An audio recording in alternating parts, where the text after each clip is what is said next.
Listeners be advised.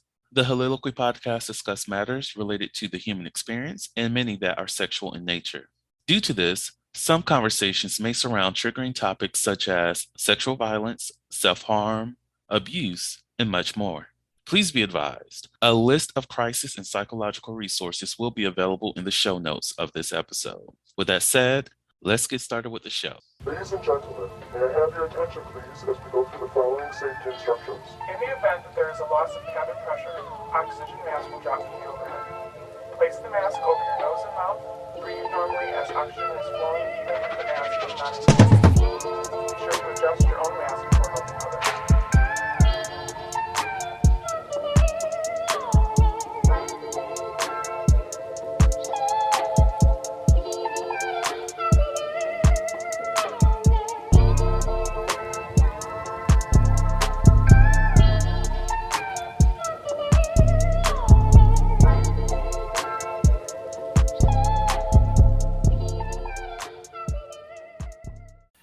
Alrighty, look at that. Okay, so we are officially live and streaming.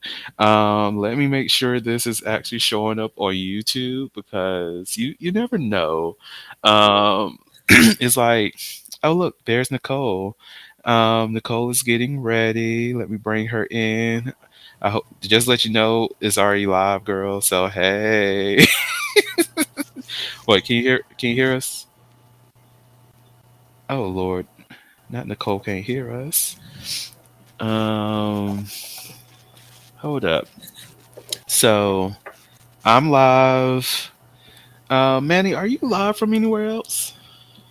No, I never use this platform, so I just yeah. Oh look at us. We're on the TV. Oh look, oh so cute. All right, so we are live on YouTube. If you're speaking to me, I can't hear you. That's what Nicole is letting us know. Um, Let me type her back. Adjust your audio. I wonder if her actual speaker on her computer is muted. Is your speaker on mute? Volume, I meant.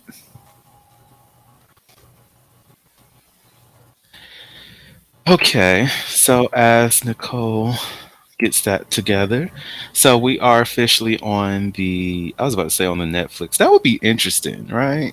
Think about that. Going live on Netflix. Maybe someday for the Soliloquy podcast. Someday. Um, can you hear us now? Yeah, I can. Oh well, hello. Well, Hey hi. Nicole. How are Hey. you? It's Sunday and the beginning of this week is already trash, but here we are, right? It's about to be This is yeah. We're here. We're here. We're alive. good. We're well. And God That's is right. good, you know? Okay, so it is official. Oh, Hi. Oh Nice God. to finally meet you. nice to meet you too. I'm so excited. Me too. I really find like that day when I sent your info over to Nicole. She's like, "I know this person." I was like, "Bitch, how you know?" Like, what you mean we're I've been both following. following Manny? Like, Right. not Manny's popular. That's right. A little I bit. was like, A little bit. you got a real professional look in here, someone who's got followers and content, like what we aspire to be. Oh, I'm Listen, honored. goals, the Okay, legit goals. same. I'm honored. Mm, I'm honored to be here with y'all. Yes, thank you for Indeed. blessing us. I guess I should go ahead and open up the show, right? No, yes. I Okay. mean, I guess I was. You know what my problem was? I was trying to do like I bought the new microphone thing, and I was going to do it in my phone, and I Mm-hmm. was like, well, I'll just do it on the laptop. That did not work out well at all. Mm, So we'll have to play with that later. look. Oh, by the way, it wasn't a thing, but now it's a thing. Pre-game wine is official. So that's what I'm doing now before I switch over to Miss Port later on. Oh, well, all right. Let me introduce the show Mm. and all this first, and then I'll come Nope. back over to I the think Shayla Port situation. I say I feel like you should let I was gonna say maybe you should let Manny know of your teleport, your tele, the fact that you need to be sponsored by them at this point. I do. I do. That was another thing I was going to say after the intro and everything. Because Taylor, I haven't tried the others, but what I will tell you is Port and Black. It's all you need. Like, just go ahead and book me for all. I will go on tour for both of them. Like, I tonight. Right. All right. Let me introduce the show first. I'll be back to the Taylor conversation. Okay. Okay, they're not promoting us, so let me get my life together. All right, ready? Cool. Hello, hello, hello, everyone. Welcome to the Holiloquy Podcast, where we step out and speak on sexuality. This is your favorite host, Vernon T. Scott, also known as Slater Jackson, and for you freaking motherfuckers out there, Sebastian Adams. And we are doing this live tonight called Three Sex Coaches in One Live. So, here we are. It's Q&A. So we have some questions already. If you have any questions that you would like for us to answer, you can put it in the chats. You can send it through to us like via DM, all the things like so we can address some of your concerns, some of the questions that you may have for a sex coach. Now that I introduced that and you're just coming into the live, we were talking about some Taylor Port before this, and we'll get to the introductions in a second. This Taylor Port situation, this Taylor situation is like high priority. So let me tell y'all, I already spoke on Taylor Negra, or shall I say Taylor African Americana, because that's Taylor Black. So We I'm not even lit. already. So with the Taylor, right? So with Taylor Black, Taylor Negro, Taylor Negress. With that one, she's like a mixture between just a regular Taylor Port plus some Stella Rosa, because this bitch decided to come out here and be like, Vernie, you was asking for a sweet Taylor Port, right? Not one that's sweet and kind of have a little bitterness to it, not not the girl. We're just going to be all sweet for you. And I was like, bitch, okay, you taste good. And then I looked at that volume, that percentage. Why is she 20%? Like, girl, you should not be 10.99 and 20% alcohol. What are you doing to me? So, Taylor Port, Taylor, as a company, if you need a sponsor, just reach your hand down and grab a nigga, okay? Because we're here. Affiliate, not a sponsor, an affiliate. You could be the affiliate. Oh, that's right. Yeah, yes. I could put my little affiliate code and as people purchase, give me my money back. Compensate me so I can get more paid. Hello, I know that's right. I know Oh that's right. God. Love it, love it. Okay, so since we are here, let's do the intros. So I'm just gonna go off of the screen. First off, Manny, who the fuck are you? Hello, hello, everybody. I am Manny, your resident trans deity. My pronouns are he and they. I am currently a self intimacy and pleasure guide. My roots are in sex coaching. And I'm just excited to speak with y'all today and to meet everybody, talk more, all the things. This is just amazing. So that's me. Hello. Hey. And Nicole, who the fuck are you? I mean, for those of y'all who have not been listening to the podcast, who have not seen what 2, 3 lives that we've done already, when you're missing out. Let's start there. But my name is Nicole Waldron. I'm a certified sex coach. Melanated Vixen is my brainchild, my brand, here to educate and make everybody's sex lives and their lives overall an even better place to be. And yeah, follow my socials, follow my new YouTube channel is growing, so follow me there too. Yes. So, I believe it's already there. If it's not, I'm going to have to add it and like post production and everything. But at least right now, if you are watching and you're on YouTube, you should be able to see the information of how to connect with both of these beautiful people in the show notes. If not, once this actually posts to the YouTubes for the public, then it will be there. So, yay! But you can also find their information on their episodes of the podcast. I know you might not see Manny's episodes yet, but just know it is coming in season 3, and be ready because those episodes, greatness, like if you're not listening to the podcast already, then I don't know what you're doing with your life. I need you to get your life together. I need you to do better. I need you to just improve the things, okay? We're here to love on you and support you because it's what we do. Oh my gosh, Nicole done dipped on out. Hold up. Are you okay, love? Let me bring her back. I'm She's back. back. Oh, all I saw was Nicole just bloop. I'm sorry. You know what it is? You already know what it is with connection over here. So I switched to my mobile hotspot early so I don't have to do it Hmm. later. That's all. Okay, well, we love it. We love it. It's like we know from previous lives that yo. Once again, if y'all haven't seen I kept talking and then not talking. And, Wi-Fi issues are great. Is a part of life these days, you know. Gotta love COVID-19. Here we are, Right? pandemic still going on. Cover yourselves. It's winter. Winter is here, not coming. Okay, but hopefully by the end of this, you will have new ways to come. Who knows? Yes. I love to see uh, that. all right, so let's start the conversation off with the first question. So the first question that we have is, how do you combine romance with sex, and when you're used sorry, I messed that up. How do you combine romance with sex when you're used to one or the other? So essentially you're in the relationship and you're only used to romance, or you're only used to sexual relationships with somebody. How do you combine the two when you're used to just one of those? Who wants to tackle that first?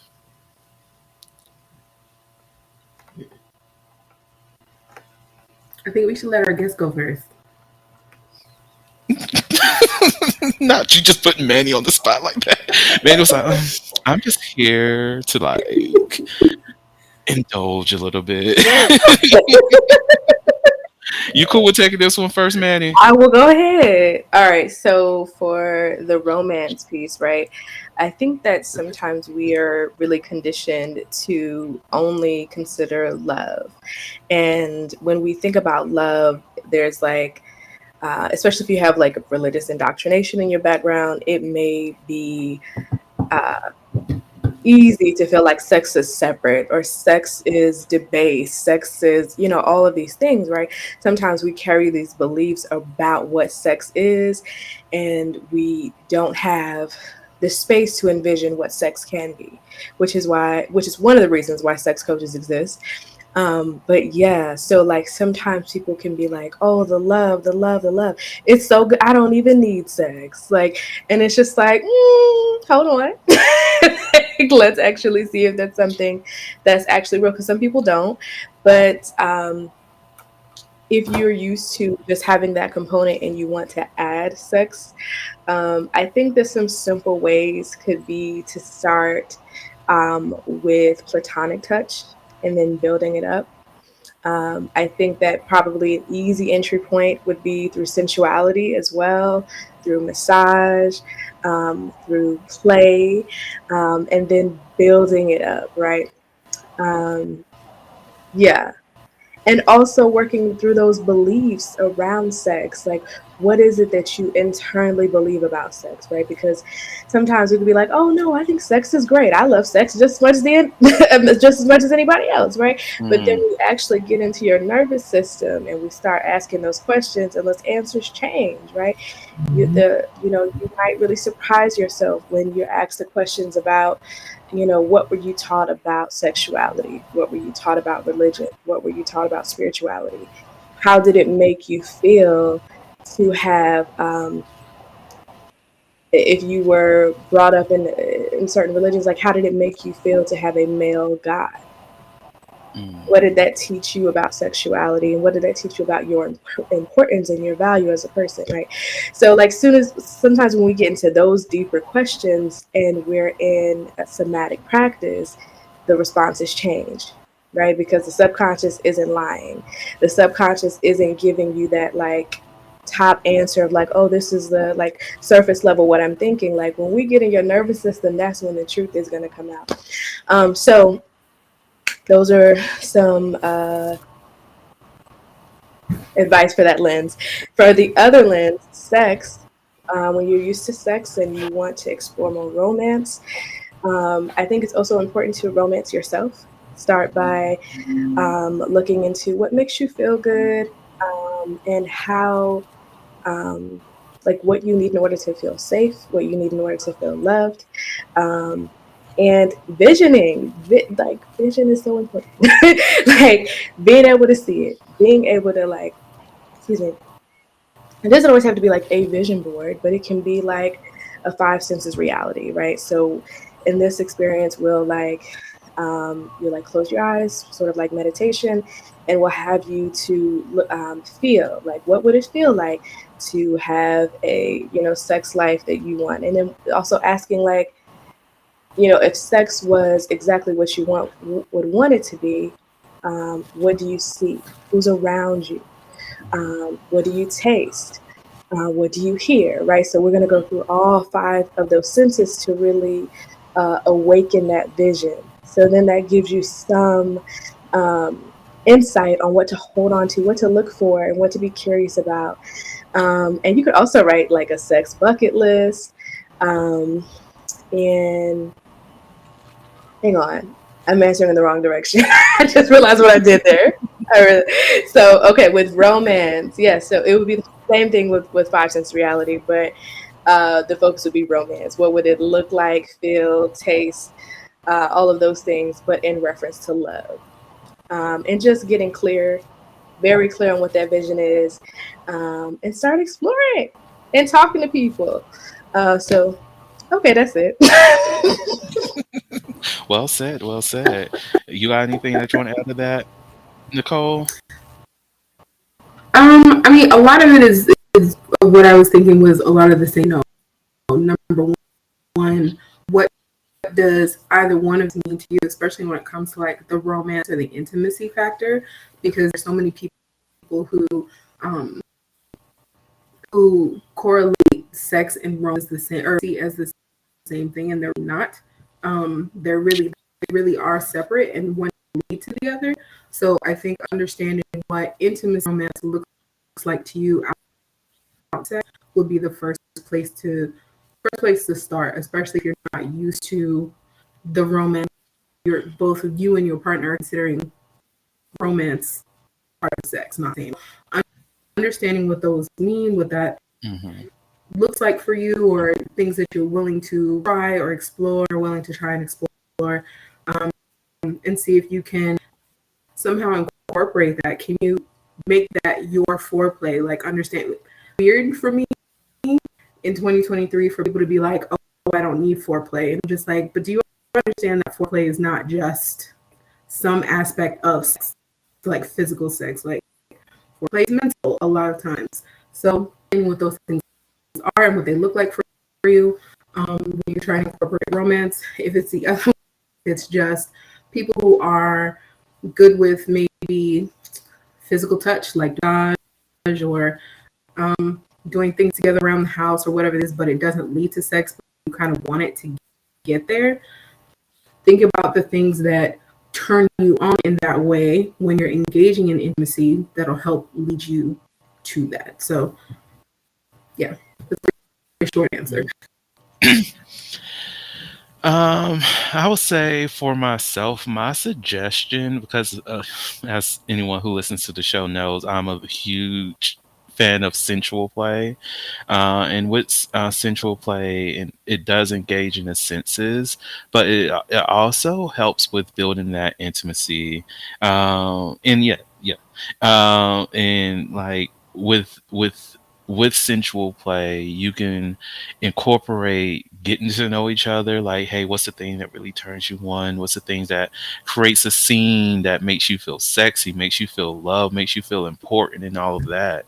And that helps you with building into that romantic side of things too. Because oftentimes when we think about romance, we think of like the things that sweeps you off your feet and whatnot. And what's the thing that can slowly help me float and keep me balanced and keep me rising throughout the day?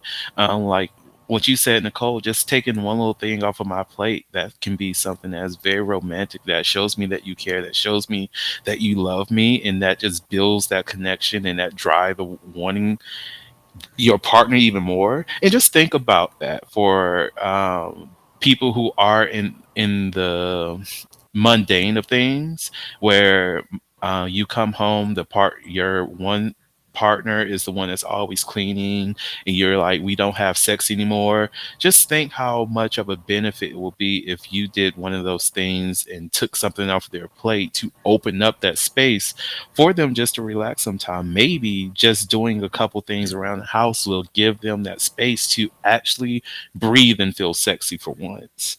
Like, that's a good way to combine that romantic side of things and the sexual side of things too, just by relieving a little bit of stress from your partner. And what were you thinking about adding, Manny? Yes, I was just gonna say I love both y'all answers so much. There's a song by Janet Jackson called 24 Play, and it talks about all of this. And I just want to recommend that song because literally, yes. Yes. Anything, Janet. Because one thing Have a Janet will playlist for do. this episode? Look, can we? Can we? So yeah, let's go ahead, and if we have more musical references, like, let's do it. Let's do it. Cuz Lord knows I love me some good Janet Jackson, cuz like I said, one thing she will do is make sure that you walking away pregnant. Um somehow, some way. So next question. How does one, well, how do you hone in on your sexual strengths as well as your sexual weaknesses?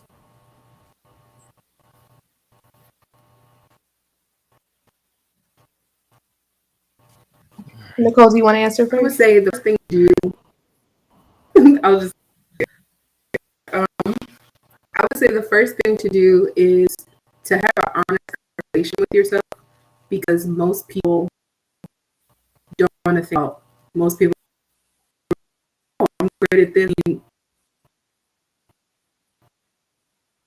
But you have to yourself as far as, like, I could probably do better at this, or what's one thing for women? Oh, like we can't ride long, or whatever, like my max like that. But how better at my partners, but for my own. So being honest and being like, okay, if I went to the gym and worked on my calves and stuff like that, and my thighs and stuff, so I could ride longer, that would be better. Or my strengths are, I know I can do these things great, or I know I'm better if I do X, Y. So try to play to those strengths most when you're engaging with someone, but still, like, don't dismiss your weaknesses. Be honest and see what you're willing and capable of making to not a weakness, not a strength. Make sure that it's not as weak as your other strengths. Kind of going to jump in here right quick, because when you mentioned, like, if you have to, like, for those people who enjoy riding and all these other things, and for those who enjoy it but are not so good at it, that is like one of those things you do have to be honest with yourself about.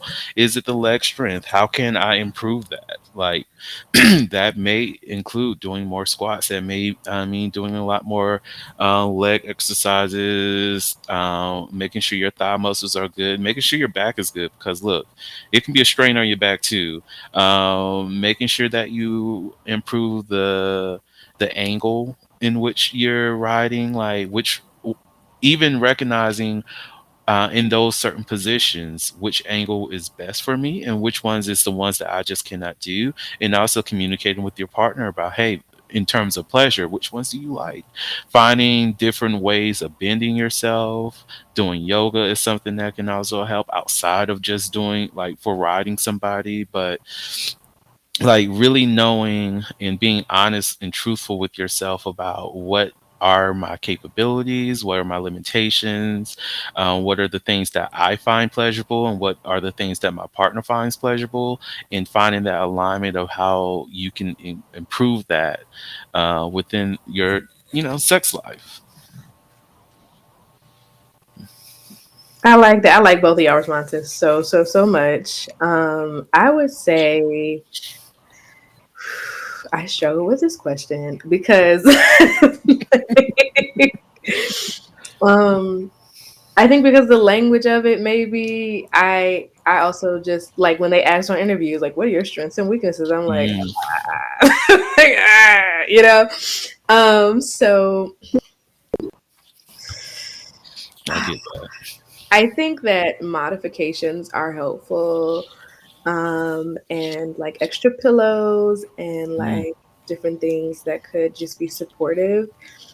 Um, as far as like sex is a skill, like sex is a skill, and everything can be improved. You know what I mean? And so, like, I think the first thing is I would want to like remove the shame of like you don't have to be you don't have to come into it like knowing how to do all the things, right? Like there's so many people who like want a virgin but then want them to be able to give super head, but it's just like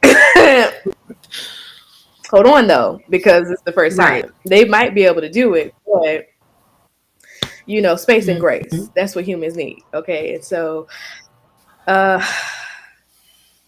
yeah, strengths and weaknesses. The same. I'm sorry. Like probably I don't know, but I get it. Like you yeah. said, like that interview question, it takes me a while, and you don't want to just go up in there and lie to somebody because I know like one of my things is that um, in all avenues, a strength can become a weakness, and a weakness can be a strength. It's just knowing what to prioritize at the time. And I think that's one of the things you have to keep in mind when it does come to sex. Like for myself, one of the reasons why I do not like oral is because, well, sucking dick because no, is because I know that my jaws might start to hurt within that process. So that means I'm not going to be able to give you the God 3000 for 8 hours straight because that's not my ministry. That's not the thing that I'm put on this earth for. But that doesn't mean that in some avenue, if it was like a short term kind of situation, be able to provide that oral pleasure for somebody because it's only going to be for a short period of time, especially if that's not the thing that that person wants primarily. So just understanding and knowing how you can utilize the skills that you already have in those situations and just probably even strive to do a little bit better in that encounter, knowing that it's only going to be something that's short lived and it's not going to be something that you'll have to spend 8 hours doing for your partner, will benefit or help you or help enhance that sexual experience while thinking, oh, this is something I'm just never good at. No, this is just something that I'm going to focus on today. I'm going to do my best and keep it moving. Yes, absolutely. And that sex checklist that you were discussing earlier, just like the yes, the no's, the maybes, the also like this is what I'm good at, this is what I like. This is what I can do, this is what I won't do, right? Because sometimes your partner will want something that is a no for you. So that's why I'm also grateful to be polyamorous because you can get one of your other partners to do it. So, like, so for me, Listen, we just need to sit in that for a second because somebody in the back of this church needs to hear that message. Somebody, I don't know who you are. It's Sunday and we are in church, and it's giving pew number 6.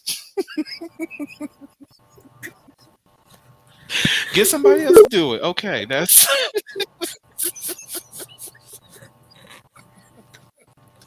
okay. I'm all right. I'm all right. Sorry, Manny. All right, cool, professional. All right, what were you saying, Manny? No, I think that's it. I think we got it. I think we got it. Oh God! And this is before the Taylor even comes out. So what's in your Mm-mm-mm-mm. cup? Love it for everybody. What's in your cup?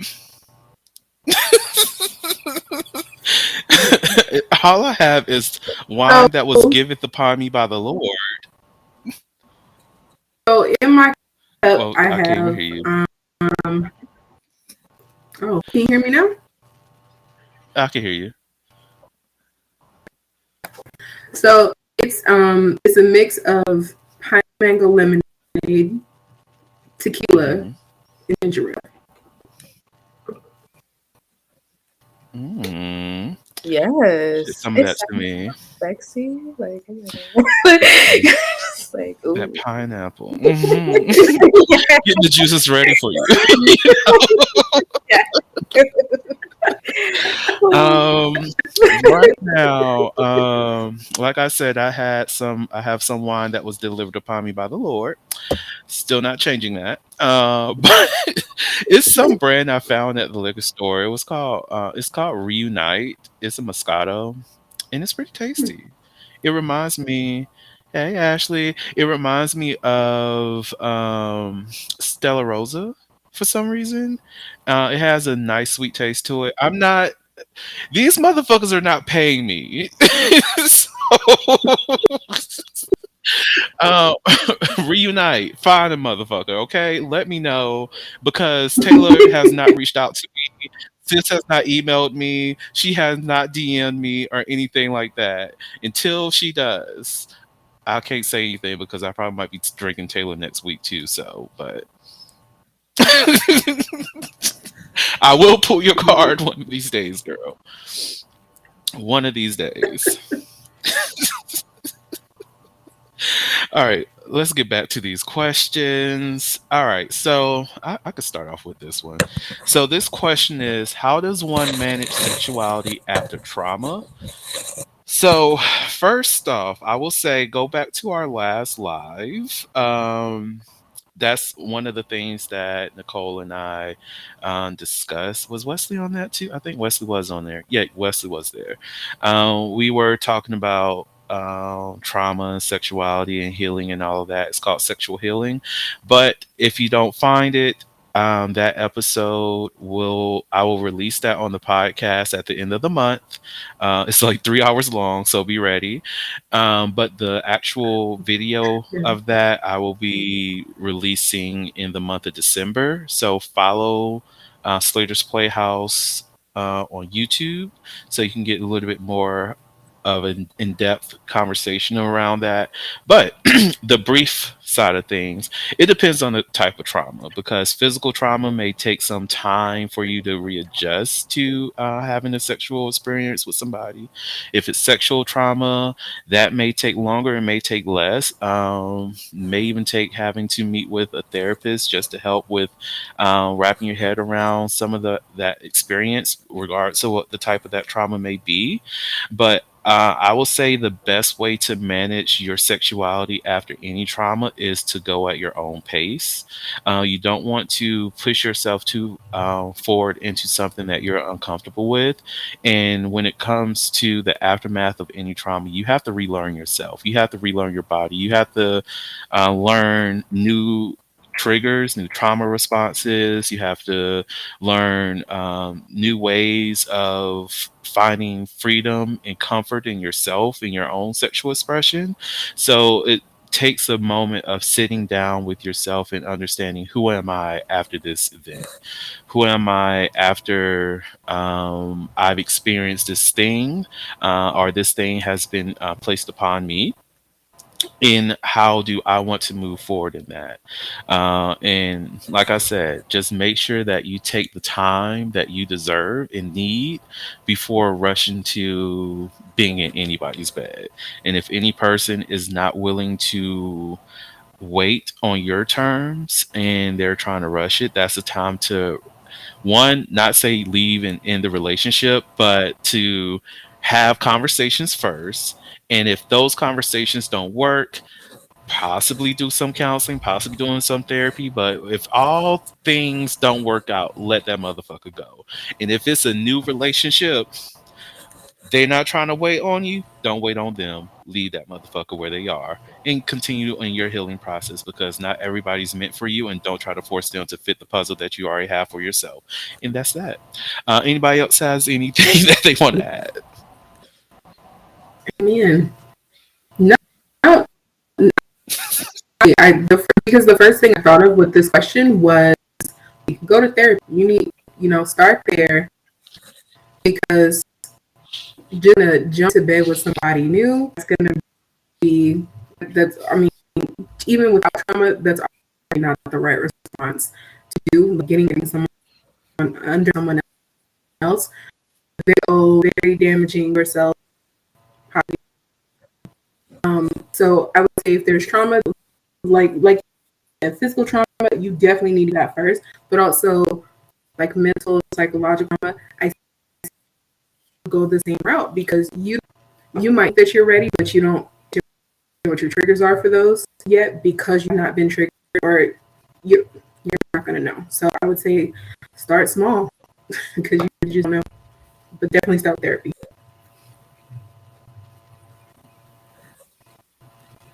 Mhm. Yes, yes. Heavy on the therapy. I will also, I believe I'm going to say her name correctly, but if not, if y'all know her name, please correct me. Jamanika, or either Jamanika. I think it's Jamanika. Okay, well, Jamanika is on Instagram. She's a trauma specialist. She specifically works with people who've experienced sexual assault. And there, again, like there's so many different types of sex coaches. I would recommend coaching and therapy together. So you start a care team where your coach and your therapist will communicate with each other. And so for those who can actually afford therapy, as well as like there's so many, there are different programs. I would also look at Psychology Today. They have some really good, um, if you look at like your state or either virtual counseling, you can find some uh, discounted rates there. So I would look into that for therapy.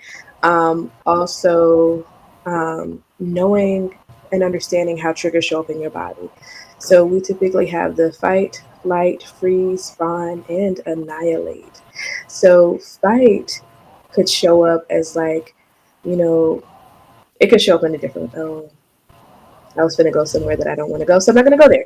Anyway, so my response can show up in a myriad of ways. One of them could be like you're having sex with someone, it's going good, and then all of a sudden you get very angry.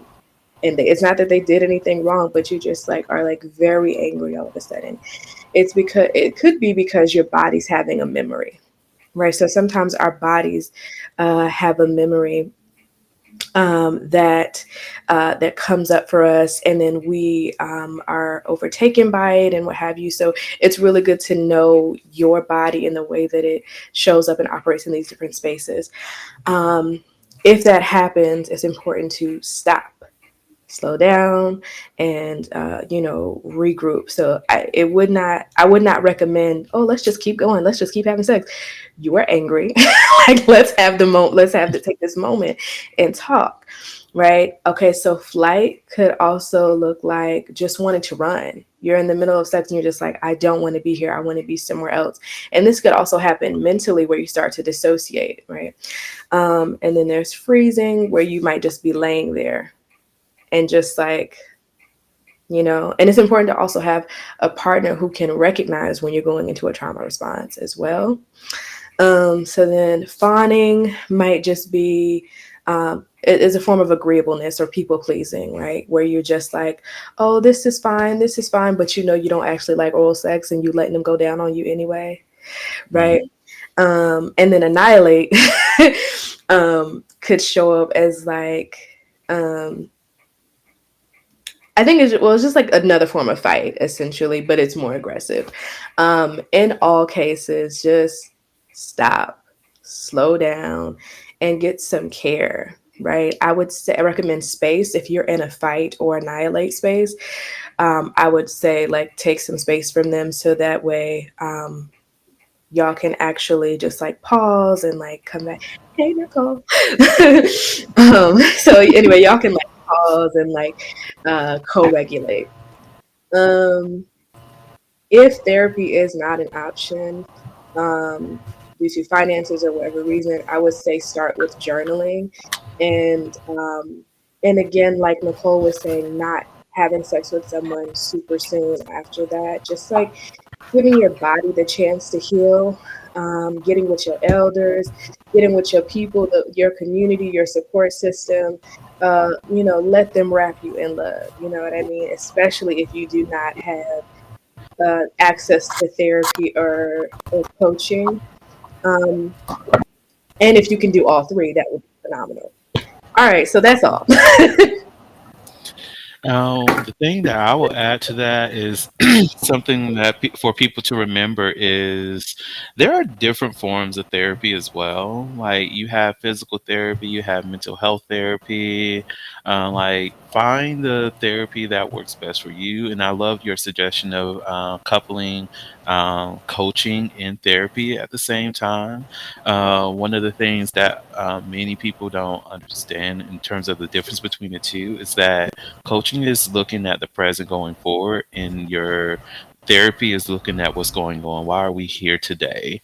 Like, what is impact, what from your past is impacting your present so that we can improve your future. So, like, just understanding those dynamics as well helps you with that decision making process too. But yeah, I love that suggestion. In psychology today, I'm on that mofo. Just to put that out there. But if you're looking to book me as a therapist, your days is coming up short because of motherfuckers almost booked and busy, and I love that for myself. Anyway, so take that advice again. Like I mentioned, there's that other episode that will be coming onto the podcast at the end of the month. For those people who do not know this, I probably should have mentioned this earlier on that this month is the month of November. November is a month all about sexual expression, sexual freedom, sexual ownership, being great and loving the sexual self. So, welcome to the Hovember space, people. Happy that you are all here. So, y'all ready for this next question? All right. So, let's. All right. Here's the question: how can you tell someone is attracted to you, and what do you do once you figure that shit out? I love whoever sent this. They included shit because I'm like, yes, like they're like, motherfucker, answer this question. Because I get it. That was a question from the Hort. So let's start off with Manny on this one. Oh damn. See, the thing is, right? I'm gay, right? And so, as gay folk, we just gonna heart the stories 50 times and just hope that you get it. And we just like, I quit. I quit. yeah. This is I also never know when people like me unless they like flat out say, "Hey, I like you." I don't, you know what I'm saying? Because also I know me, right? I know that I like to make out with strangers. I know that I like to, play and do all these things. And I might still not like you. You know what I mean? I could do those things and still be like, no. That was for the play party. We not finna be together though. Like to say. So I just wanted to kiss you. I like your face, yeah, okay? Like that was it. I was that's in the moment. It. Look, hit them with that's that. what it was, you know. So You had kissable lips, and I decided to see what was going on, and I figured it hallelujah. out, and here we are. Like, Here we hold are. up, fam. I You just talking about wanted to see dating? what that be like. That's it. And I think it's all right. You know what I'm saying? I think it's all right. I think it's all right to also, give a little very friendly, pussy oh, I'm sorry, can we say that? In my space, yes, it's Okay, always okay, okay, welcome. cool. Mine is well, you good. Okay, bad, bad. Fantastic. I'm just You trying to know? figure out the second word after this because my mind automatically with the pussy massage. Yes, yes, That's yes. what we okay. Mine Good is old friendly pussy okay. massage. Yeah. You know. This is what happens though. Like literally, you could be in the queer community, right? Like you could like literally eat somebody out, and they'll still be like, "Oh, maybe they were just being friendly." Because usually, yes, like because yeah, like, let's just be friendly. Like, I'm not You know what? You brought up a good point because I'm as far like as you like over here struggling. being Oh, uh-oh. sorry, trying to damn, play party damn or something Nicole and like her that. fucking Like that is internet. definitely the moment. Internet is fine.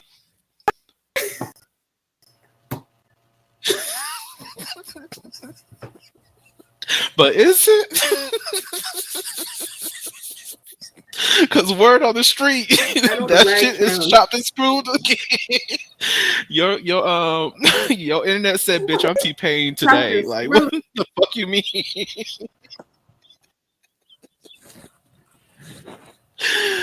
Oh God, I love you though. I I'm love glad you. you caught it because I didn't know what the Lil Wayne reference was. But or T Pain, my bad, T Pain. Top is cool. Got it. Oh God. All right. I'm sorry, Nicole. What were you saying? Because I was talking, then you came out of I nowhere. don't even I was like, know. I "Who's don't even know that?" what's happening. Clearly, the lag. Like I don't remember now. It doesn't matter now. Forget it. Continue. It matters. It matters because you matter. But I don't remember, so forget it.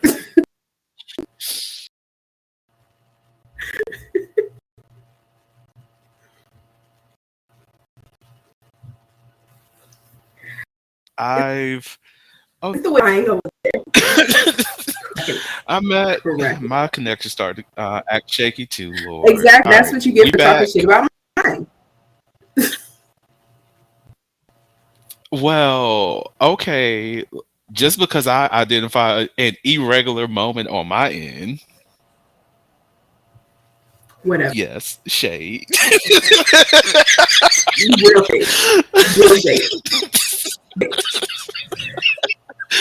You know I love you and your internet. Whatever.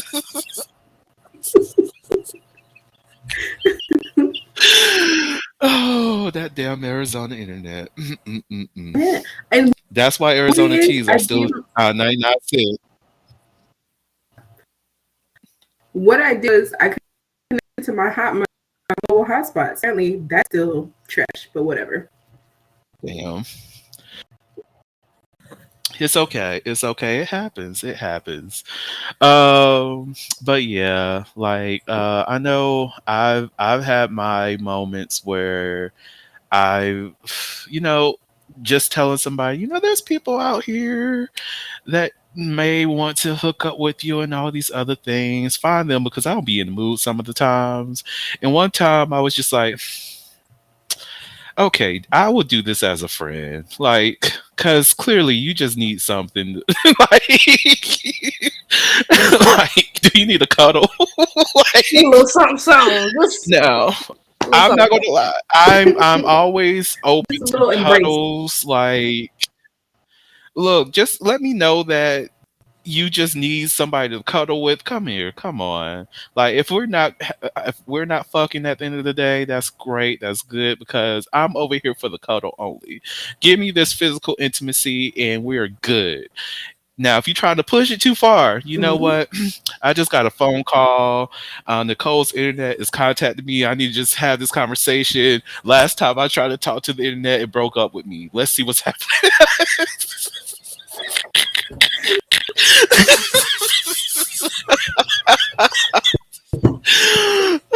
Nicole's gonna I'm fight not me when I see her in off. Good February. night. It's Y'all have okay. a good It's one. okay. Peace.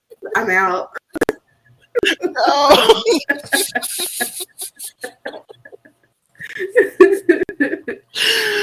Oh god.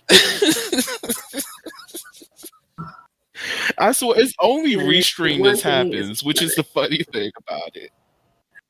It's Yeah, always I think restreaming. it's restream honestly, but Well, we went way off the damn question. What was the original? Um, how can you tell someone is attracted to you, and what do you do once you figure that shit out? Okay, so for myself, it's hard for me to tell when people are attracted to me because apparently I'm a natural flirt and I don't do that shit on purpose. It's just, it is what it is. So I don't always pick up when people are attracted to me or find me attractive or anything like that because I'm just out here existing, okay? And existing well. I will say like that if you are liking multiple things on my IG, I then like send the emoji eyes or I might yes we are fabulous. Like I just like, hey, how are you? I'll send you that message, ask you how things are going because I don't know what we're doing here. Cause you're liking things. I might go back and like some of your things. My limit is 5, 6 because I'm not thirsty. Okay, I don't want you to think that because look, I know SpongeBob had that episode saying he was the one. I'm sorry, you're not. You're not him. You're not. You're not Robert Dupert, whatever the fuck that guy's name was in SpongeBob. You're not that motherfucker because I don't know them. So like I will communicate with the person, see what their interest is at that point. But if you don't express and directly let me know that you're attracted to me, that you're interested in dating or anything like that, I just see you as a friend. And I that's just how my brain works because I try not to create other people's stories. I don't. I also try to keep myself from living in the space that does not exist. Meaning, I'm not going to create this fantasy of us being together just because you like so many of my pictures.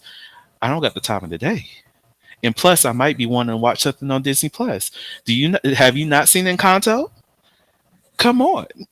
Like I'm trying to figure out when will we be talking about fucking Bruno and you over here liking pictures on my fucking IG. Bitch, did you hear the song? And that's all I got to say. Now, once I so essentially that second half of the conversation, what do you do once you figure that shit out? Once that person makes it obvious and makes it clear to me that they do want to move forward, I operate a lot differently because I'm very intentional. I start to ask those questions. All right, what is the goal here? What is the direction you're trying to go here? Like, are you looking to just have sex? Are you looking to actually be romantic with each other? Are you just here to date? Because trust me, I love just going out on dates with people. Like we can go this place, go mm, that place, have a wonderful time, and knowing that this is not going to go into any long term relationship. We're just enjoying the time with each other, and that is perfectly fine with me. You can just be a person I go out and have dinner with, and sometimes you take the bill, sometimes I take the bill. We just both know what the fuck is going on. But if it's any type of situation where I'm paying for a motherfucker and they're paying for me, we're discussing budgets before we go out. Because what we're not going to yeah. do is when it's on my dime and we go out this motherfucker and you decide let's go ahead and go to this $200 spot, bitch, you're going to be left alone. That's it's just the facts. So that's my view on that question. Anybody else got anything they want to add? Nicole, you got anything?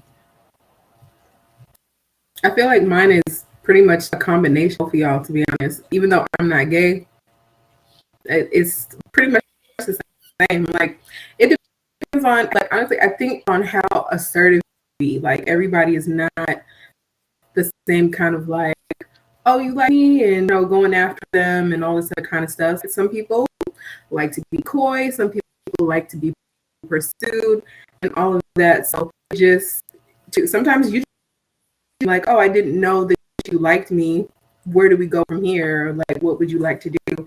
And put the ball in their court and see where things go, so that you don't feel like everything is on you all the time, because everybody is not a naturally assertive person. Unlike me, I like you. I'll be the one who will tell you like you or try to pursue you in some way. So, but sometimes I like being pursued. So, whatever. Depends. Mm, that part. You spoke some volumes when you mentioned putting the ball in other people's court, because I love doing that. I love that that volleyball effect there, because like I want to see how you can take control in situations, because I don't want to be in a space in a long-term relationship, or even just in the dating realm, where it's always dependent upon me to always initiate things, because if I have to always initiate things, now I'm working.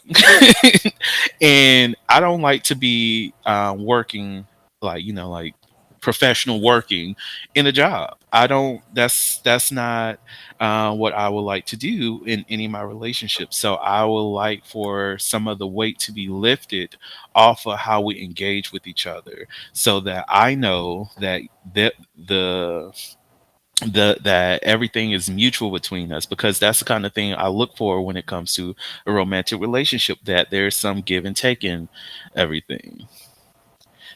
What you got, Manny? Okay, yes. Okay, so first, yes, when is we gonna talk about Bruno? Because like the depths and the black sheep of the family and Bruno. Listen, Encanto was deep. It was so deep, and that needs to be discussed. But and that was my shit. So I have a little story, right? So I want to share with y'all how me and my partner started dating, right? Okay, so we met at this like sexuality retreat. So this is one thing I definitely recommend. Go to the places where you want to meet people. Okay, like because it like for me, I like meeting people at the sex conference. I like meeting people in the dungeon. Now, if we meet in those places, we're doing something different. But anyway, so when we had met, um, so okay, so I had got to Costa Rica and it was like I had got there late, but I was there as one of the assistants. And so like day three of me being there, my people were like, "Hey, you have a coven." And I was like, "I have a coven?" And they were like, "Yes, you're in charge of this group of people and y'all have like a few minutes with each other." I was like, "Okay, cool." So everybody had 2 minutes each to speak. So we're like on the floor. We in squat position. Now I don't know why we was right here squatting, but that's what we was doing. So so anyway, they all have 2 minutes, so they tell me about their day, um, celebrations and stuff, and and so then it was my turn, and so I took like 30 seconds to tell them about my day, and then I took the last part to like pray for everybody individually. So I'm like moving around the circle. As I'm moving around the circle, I feel some energy coming my way. And I'm kind of like, okay, I'm ignoring it, but I'm like, oh, that kind of feel good. But so, like, You razzled a dazzle, bitch. okay. So moving around the circle, right? And as I'm getting closer, the energy is getting stronger, but it feels like pure light. It feels so good. So anyway, I'm like one person away. Now I can see out of my peripheral, like her eyes are really big. She's smiling really big. Everybody's smiling, but it was hitting different when she was smiling. So anyway, so I finally get to her and I almost fell over because I was like, oh my God, she's so pretty. Like, and so then I like prayed for her. And so we're like in this deep eye contact and like literally I don't see nobody else. Like It's so like lovey dovey, whatever. Anyway, so I didn't tell her for like a full year, but I was like, I think I experienced love at first sight, like for real. So, so I wasn't sure, right? I went home I went to my room, whatever, and I was like, oh, this is cool. That was fun. I like that feeling, but that was a little different. So anyway, I went to sleep. Next morning, I was like, okay, I have to know, right? So now again, this is a sexuality retreat, so you can pretty much wear whatever you wanted to wear. I put on my bikini and my robe, and I went to breakfast. I was like, this is gonna tell me everything I need to know. So I saw her, and she was like, "Oh, mama." Mm. I was like, "Yep, that's what I needed. That's what I needed." And so, and she was like, I mean, King," because she wanted to respect my pronouns and everything. And I was like, "It's okay, because I really like that." And so that's how we figured it out. And now we couldn't really say too much during the retreat because I was working and I signed a contract. Amen. That I wasn't gonna be messing with them participants. So okay. Okay. I was like, You got honor because I know there's some motherfuckers out here who's like, "Oh, what's the paper?" Right. listen, I was the only black person on staff. I was Right. not about to do that. Like just like so. But yeah, so that's how we figured it out. I mean, we had a lot of like silent moments or whatever, but it was that's what it was. So I mean, that's my story. And maybe if you feeling bold, put on a sexiest. It don't have to be a bikini. Put on something sexy and see how they react to it. Mm. That'll tell you everything you need to know. Everything. Everything.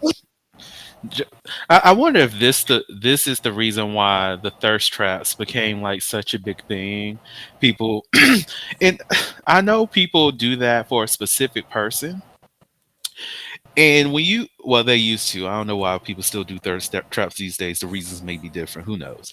But I know back in the day when the person did the thirst trap and all these other things, and the person that you were intending to like those things, and I can say I'm a little bit guilty of this too. If they did not react to it, I think it's time for you to go ahead and let that one go. Like, clearly it's that time. And I know, Mhm. oh, look, somebody decided that they wanted to be a troll and say three We got wells our gave me sexy patrol. vibes. Oh, that's so cute. Well, Oh, at least Gary he Coleman, let me let you know my I am guy, a but whatever. sexy well. Like, just to let you know, I am what they call a sexy well, and we everybody on the screen actually gets sex. So if you want to shade people, like come correct, come with all the things, because you have people Right. who are confident in who they are, and if that's a threat Right. to you, that's something that you might want to reflect on and figure out why you're so insecure, because we're not doing anything to actually harm you, but you felt some type of way that you thought that you was going to what, call us whales, bitch, at least we could swim. They got big Like, dicks. They got big. Listen, they got real big Mm. dicks. So maybe I'll come back in the world next lifetime. Shit. look, little Gary, can you measure up to these whale dicks that's on the screen? Mm, And I'm glad No, he's I here, think because so. welcome in. the next question we actually have is related to us being sex coaches, and the question is how has becoming a sex coach enhanced your sex life? And I want to start off with this one because surprisingly, it has not enhanced my sex life. Um, it's it makes more people feel insecure to approach me, because they just feel as though, oh, this person knows all the things, blah blah blah blah, whatever the case is, and it's just like, yeah, I have a lot of sexual knowledge. I know how to do a lot of things that most other people don't um, know about, or they are not at the point where they're most comfortable in engaging in those things. So it takes a lot of having to help other people unpack that, rather than finding a lot more people who are where I'm at when it comes to sexual experiences, or even engaging in sex, or expressing my sexuality, or indulging in the kink side of things. So it's a lot of teaching the other person. But I will say, outside of me engaging with other people, it has helped me find different things that I enjoy for myself, find different ways to enjoy like solo sexuality a lot more, different ways to please myself, different ways that I can enhance the sexual experience for my partner, all of those things. So I will say that has been a huge benefit of becoming a sex coach, so that I know whoever so happens to be my lifelong partner or partners, they know that they'll have satisfying sexual experiences that Gary Coleman cannot provide for them. And that's how you really become a troll. Anyways, Exactly. oh God, Oh, I'm petty. that was perfect. Uh, what? He invited himself to this one. Like, you have to know who Correct. you dealing with if you go to be a Correct. troll. Find people who are insecure. Facts. Um, Right. because we don't give a damn about your opinion about us. And don't. Oh God. Oh, I'm sorry. And the Taylor, I have yet to begin the Taylor. Gary, please be here the entire time, because when that Taylor kick in, bitch, you gonna be calling your mama on me, It's because over. It's over. it's It's up over. and it shall be stuck. Yes. Oh God. Who else got to answer for that question?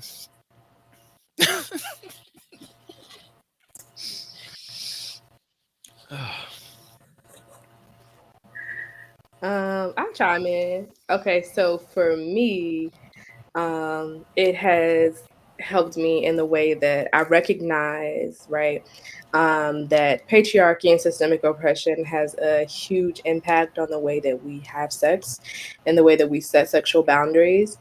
And so, like, just the awareness of like sometimes conditioning be coming up, and the awareness of like, okay, if something comes up, I know what to do. I know I don't have to like panic and like shame myself or feel bad about what's happening or anything like that, because I know that it's normal.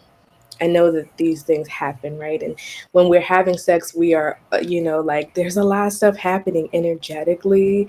That's the biggest thing that I learned. One of the biggest things is like the energetic component of sex, which is like my favorite. The energetic and the spiritual are like my two favorites. And so being able to, oh my gosh, also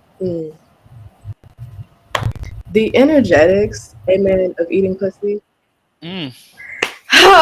The energetics, knowing the energetics, it's gonna change the way A you eat lot pussy. of I'm telling it. you, like it really just You, Can we just yes. sit in the pussy for a second? Hallelujah to the pussy. We want to give thanks to pussy. We just want to take the time to honor. Okay, because okay. All right, we'll Maybe be here all someday day. Gary Coleman may see it once again. Maybe you'll see a pussy one once day, again, Gary. Lord. Right. When he steps off his petty ass throne, maybe one day some pills will grace his presence. Yeah. Okay. Just touch the lip, okay? You know. Touch the lip. I'm just talking about a whip. Hey, He maybe. never. What was that line from that one movie? He's never had the pie to the pussy or some shit like that from School Days. Oh, that was a good line, and I Oh my fucked it up. God. Yeah. Mm. But yes, the energetics and knowing there's so much possible, right? With the way that we interact with people and ourselves, right? Like, because for me, like my body, my spirit, my ori is those are my first teachers. And so like when I'm in my solo sessions, um, I keep looking at that comment. He's like, "That's surprising that you can swim," because I just been thinking about swimming in pussy ever since she said that shit. Like ever since she said, like, open the floodgates of heaven. Okay, That Okay, is so so I quit inspiring some again. new things in I this quit conversation. again. yes. Okay, so I quit. okay. Gary, you my new best friend for this. At this point, At least you have one. okay, you got something going on for you. That's better. Praise God. Um, but yeah, it's I hate you, Negroes. oh gosh. But yeah, just being a sex coach definitely changed everything. It changed my life. It changed all the stuff. And so like um yeah, so fuck.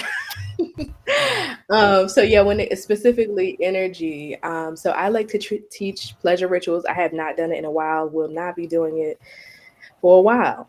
But one of the things that I taught in pleasure rituals is about so I taught G-spot breath work as well as um, energetic self-play, right, which can lead into energetic orgasms slash full body orgasms, right? And like the possibilities, I think that's really the biggest things that's changed since learning about sex coaching is that like um there's so much more. Like there's so much more. So when people tell me like, "Oh, I'm tired of masturbating," I'm like, "Well, what are you doing? Have you tried to play with some energy? Have you done spiritual practices? Have you done electric play? Little self BDSM? Let me like what's in the repertoire that you already tired? I need to know. I need to know. Um and then I think I'm gonna stop it right there. But that's those are some of the ways that being a sex coach has changed my sex life. And then also, oh yes, I speak up. I didn't say no, I wouldn't speak up before, but I speak up now. Mhm. Especially when I'm not liking something. It's very similar to be like, hey, I don't like that. Or, sometimes I'll say, oh, yeah, one time somebody tried to give me oral sex and I tapped them. I said, hey, come on up. I don't want that. So Mhm. like it's like there the communication was not there before. It's 100% there now because what I'm not going to do is sit here and be unsatisfied. And I'm not gonna walk away from the experience like, oh my God, that sucked. They were so bad. No. Before I get up, You don't we're know. gonna see if you can, hey man, let's see if we can make some modifications before I get up out of here. Okay. Now if we can't make no modifications, then that is when I say you were not a good sex partner because you wasn't listening. Mm. So you said what was that breath Agree. work? Cause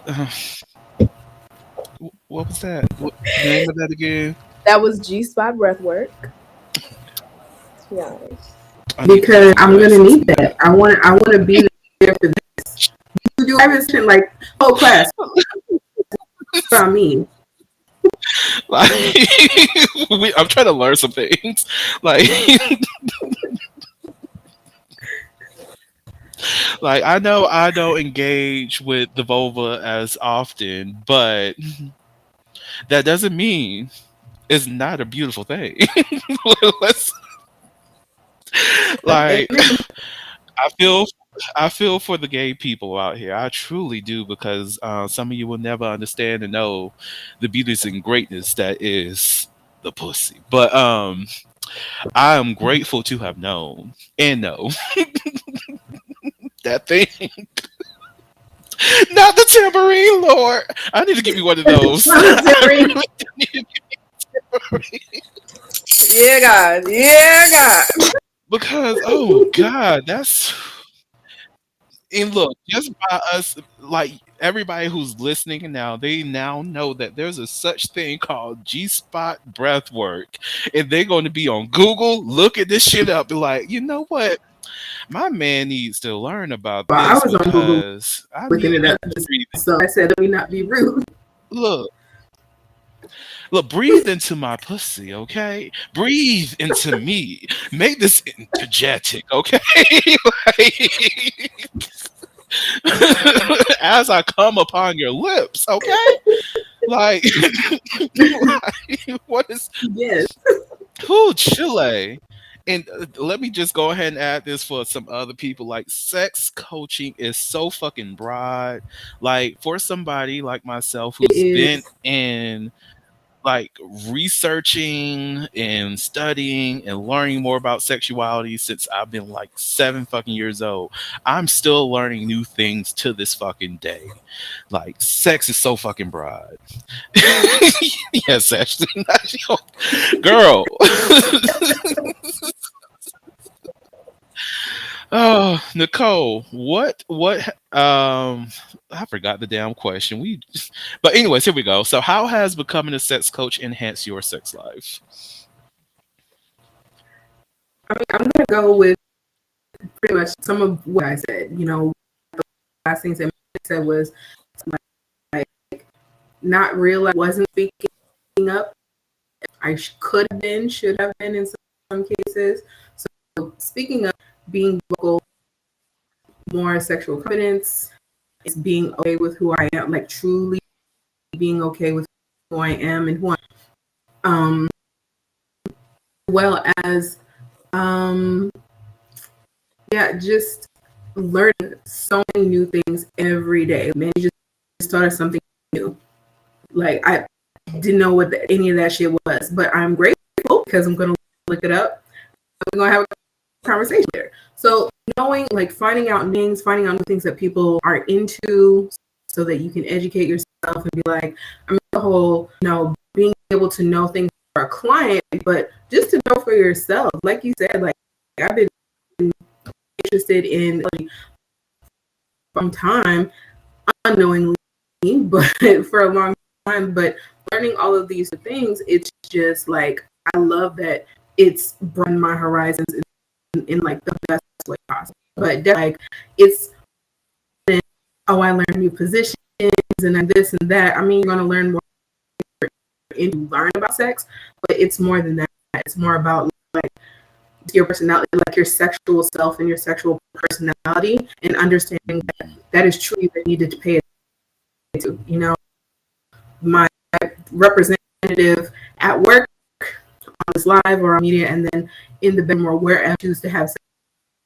Like that's a different personality, and that's a different relationship with self that I need to foster. So huge. That comment, wherever I choose to have sex spoke volumes. It's given huge exhibitionism, and I'm here for it, and I'm loving it. And sex doesn't have to be in the bedroom. It does not have to just only be in the That's bedroom. right. And look, that's one of the things you learn. Like, Correct. when you are learning more about sexuality, you find out motherfuckers out here in the woods, motherfuckers out here in the barn house, hotels, clearly, bedrooms, couches, like, even to go back to different Balconies. ways of like identifying strengths and weaknesses, balconies, like with identifying strengths and weaknesses. Like, if you understand and know that your rod game is where it needs to be, put a motherfucker in the chair. Like, if that helps you improve the way that you grind on this month, if you know that when grind on me comes on, that body rolls the way that it needs to fucking roll, and you are getting all up in that motherfucker, go ahead and do your grind on me shit on the fucking couch. Give the lap dance on the bare dick or on the bare pussy, whatever the fuck you need to do. Like, do the things. And I'm realizing that I'm a little And bit this lit right playlist now. are And I love that for everybody who's amazing. doing this motherfucking thing. And yes, for the playlist. I forgot about that song and I have to listen to it right after this because that's my shit. Listen, listen. Honorable mention by Pretty Ricky as well. Just put that in there. Who is okay? I'm trying to keep a list of these songs. I think you said "Honey." Let me just put. But in that, with the questions, whatever songs y'all come up with, just add it into that, and we'll make this playlist work. And So, oh, I forget that we have this damn chat. I'm over here in the Google Doc. Dumb as fuck. Okay, so all right. So the next question, someone's asking, "What's the topic?" This is asked. This live is all about as a sex coach. So if you have a question, feel free to put it in the chat. Right now, we just now was talking about how has becoming a sex coach enhanced our sex life. And one of the things Nicole mentioned, and as well as Manny, was including something related to this other question about speaking up and whatnot. The next question is, what tips do you have for people who are uncomfortable with opening up and talking about their sexual preferences with their partner? And let's start off with you, Manny, and then we can go to Nicole, and then I'll close us off with the questions. Okay, so my divine feminine is saying if we grown up to have sex, we grown enough to talk about it. My Mm. divine masculine is wanting to offer some compassion. So, okay. Well, sometimes it's hard for us to say things, but it might be easier for us to write things down. So something like, writing a letter could be helpful, or even finding a checklist. Jaiya, has a sexual checklist where it has like yes, no, and maybe, and you can literally just circle the things that you want, cross off the things that you don't, and then circle the things that you're maybe to, and then y'all just compare your list. Jaya also has sexual blueprints where you get to look into um, like the styles of sex that you like. So there are 5 blueprints: sensual, sexual, kinky, energetic, and shapeshifter. Right. And there's like a little quiz you can take. Right. That could be something very cute to do together as well. Um, and then um, yeah, that's all I was. Write it down. Write it down. If you're having a hard time saying it, write it. Make it fun. Play little games, right? And so I know someone who said that like we don't have problems, we only have solutions. So we don't have to make this an issue because it's really not. There are ways around um, talking and still getting the things, still getting the needs met. Mhm. How about you, Nicole? I think one of the questions that I have to that question is why do you feel like where's the apprehending it? Is this for fear of judgment from your partner? Is it because of past experience, negative past experience? So I mean I think that would be the first thing that I want to clarify. After that, just being honest with yourself and then being honest with your partner saying, I want to say some things, but I just don't know how you're going to take it. Or be super creative with this and maybe put on a movie, a scene from a movie or something that or a video, or shoot, something from social media. I mean, there's so much shit on social media right now. Like, what can you not find? Go to Twitter. I promise you'll find it. Send it to that person Mm. and say, "Have you seen this?" Or like, "What do you think about this?" Just to see, just their reaction to it. And if it's something negative, you already know that they're not going to. That's really not something that they're. You could probably I thought about trying it and see where they go from there, but maybe try that, this kind of a pathway, but at the same time, it helps with opening conversation with around what you might try and from them too, because that might be the catalyst to the conversation of, oh, I thought about trying, and then they're like, oh, I thought, I've done that, or I thought about trying that, and then all of a sudden you guys are in more natural conversation to where it doesn't feel as forced or as much pressure. Mm. Um, I agree.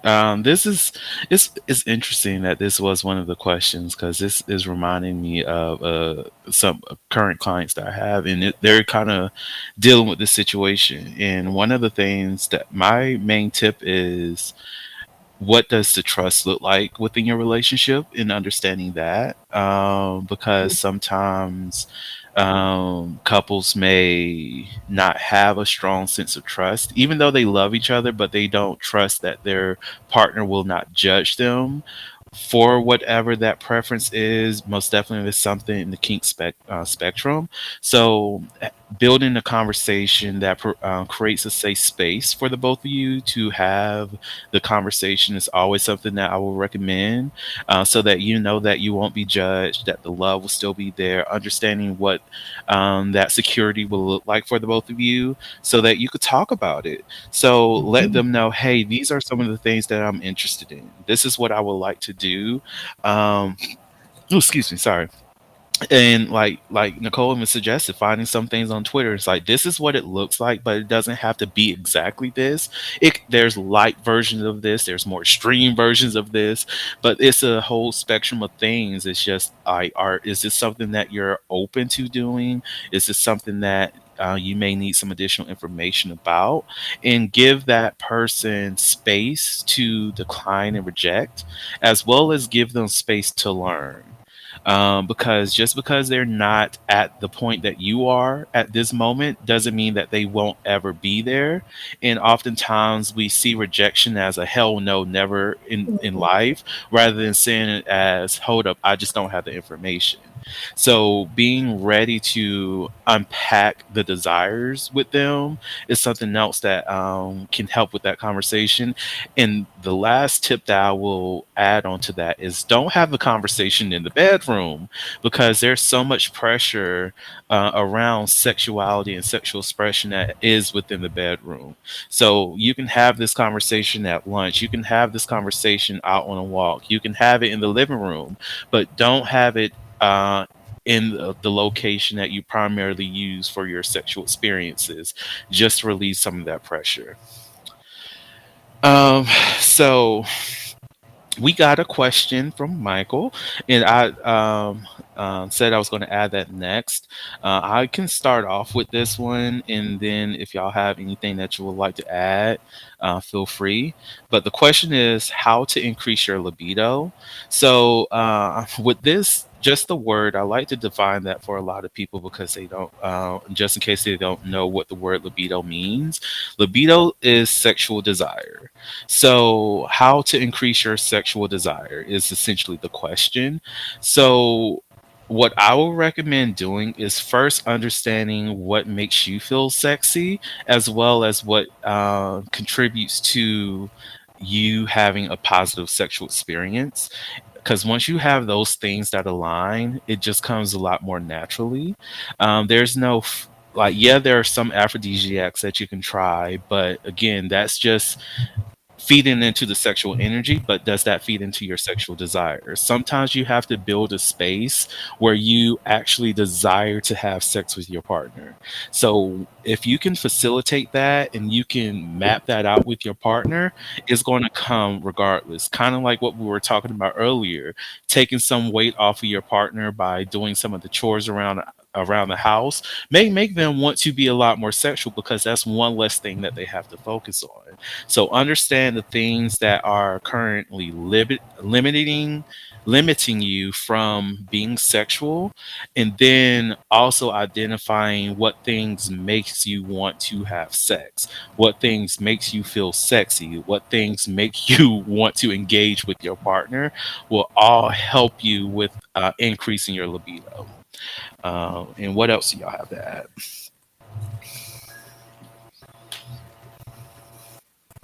I think it has to do with your body as I well. have Like, what's bringing your libido down? Is it a full factor? Is it medication? Is it really? Is it just not being turned on enough, or are you being turned? But if your penis having individual, are you not? Are you not erect enough? Erect? Are you having trouble? Like, there's so many different factors into that. Same thing women too, like, or someone involved with having what what part is bringing you down? Where do you feel like your libido is not high? And to Vern's point, is it your libido or is it just an arousal issue? Like, what's, there's a little more that goes. There's a lot of questions that would have to be answered first. But let's say, like, is partner? Is it your body?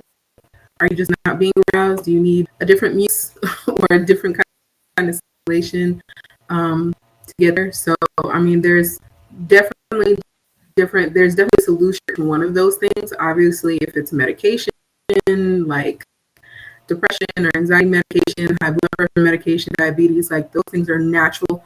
Well, those are things that will commonly diminish libido anyway. So figuring out how to counteract that would be the first thing.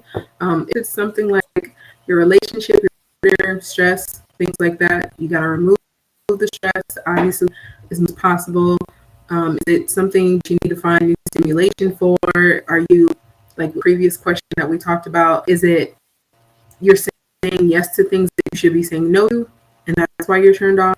Because sometimes, like, people like to say, oh, it's my partner, and it truly isn't the partner. It's something that a memory of something that's blocking you being the way that you used to be. So a lot that goes into it. I think that would need to be a conversation between you and a coach. So just to be more detailed. Yes, I love y'all responses. I have two things. First, I'm gonna have to yield the mic because this is not my area of expertise. And second, um, I don't like the culture that we've created around sexual desire, um, where we are, because for me, it sounds like a place of judgment when we're like, oh, my libido is low or it's high. Like, what are we basing that off of? What's the determining factor to say this is low or high, right? It makes me think a lot about the DSM, which I hate. I will always have beef with them. Because you hoes said that being queer was a mental illness, so it's fuck you forever, okay? So Being kinky, disorder. Yes. okay, all of this. Um,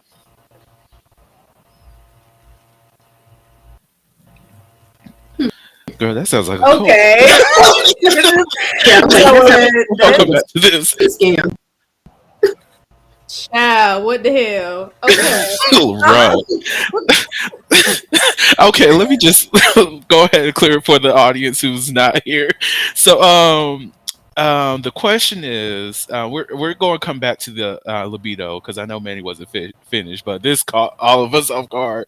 It said, I saw a group that states that I can block all STDs using my feminine energy. Is this a cult? Yes. Like, I know feminine energy can do a lot of things. It can do great and wondrous things. Amen. But block a STI, I don't know about that. I know the things that can block a STI is PrEP and PEP.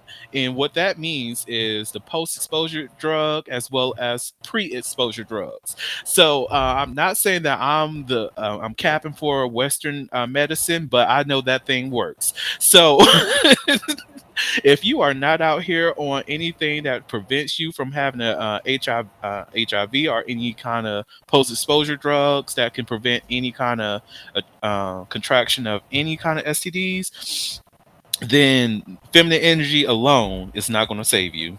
It is not. I would love to wake up one day and just be like, you know what? Let me harness all of my motherfucking feminine energy that is within me and heal this part of my body. I would love to do it. But honestly, I'm going to need some things that has been researched, some ointments, and probably some pills for about I think it's a 10-day treatment for that gonorrhea. Then I can go ahead and be like out here on these streets again. But feminine energy alone, mm-mm. It can help you care for a motherfucker that's down. Kill STD, not at all. I'm Yes, just there's a Oh, couple things I wanted to gonna say on tap that. into the soul side for half a second, which is if you use your feminine energy, I promise you that it's not gonna you're not gonna be able to do it like because if you're not can encapsulate that to a certain extent where you see your feminine energy, where your energy is moving other things in your life, you're not going to be able to cure STD next week. Not with your feminine energy, you're not. Sorry. No way. And if you want to go the natural route, find an herbalist and they could probably help you with some other things, but definitely not. That sounds like a scam. mm-hmm. Yes, Fun. I have two things I want to add. First, my one of my teachers, J.T. Perry, says, "No matter where you go, no matter what people are talking about, don't lose your good sense." Okay, she's one of my favorite spiritual teachers, and so that's the first thing. Wherever you go, don't turn your brain off. Don't turn your intuition off. Okay, because I see that you saw in the you said in the comments, I thought so. That you knew what was up. Amen. Mm-hmm. Trust yourself. So the other thing is this reminds me of it's a little controversial, but hey, we controversial. Um this reminded me of COVID, you know what I mean? How some folks were like, if you believe in God, then you ain't gonna get the COVID. Whew, Chile. And Yes, I for the believe in controversy on God, this no question. question. You know what I'm saying? I'm not a Christian, praise God. But You I almost made believe me spit out my port. Oh, I'm sorry. This is Taylor Negro. You almost made me spit out the Negro girl. the Negro. Yeah, I believe a few different things. You know what I'm saying? And I understand the feminine energy. I actually just mentioned mine a little bit ago. But here's the thing, right? No. The thing is no. Okay. The other thing, okay, I want to go back to what Nicole was saying. I love the herbalist mention because literally, yes. You don't always have to go the medication route if you don't want to. Um, I'm sure you can make you some tinctures and some spells and some things to ward off certain types of energies. But unless you are clairvoyant, which you might be, but maybe not, I don't know if you can see the STD in the spirit, beforehand, but you might get a drink. There's so many ways. But the thing is, I don't like that they say this to you. I just don't like that they say this. Like, this is just like, no. No. Oh No. God. It don't even make sense, my friend. It don't make sense. Okay. Oh It God. don't. That was wow. Now, just we got an update. So essentially, what they were saying, not Lil Peach, but Michael, from Facebook was saying that he went from being a nympho to no desire at all. Now, one of those things is maybe that's one of those things you have to reflect on what's going on.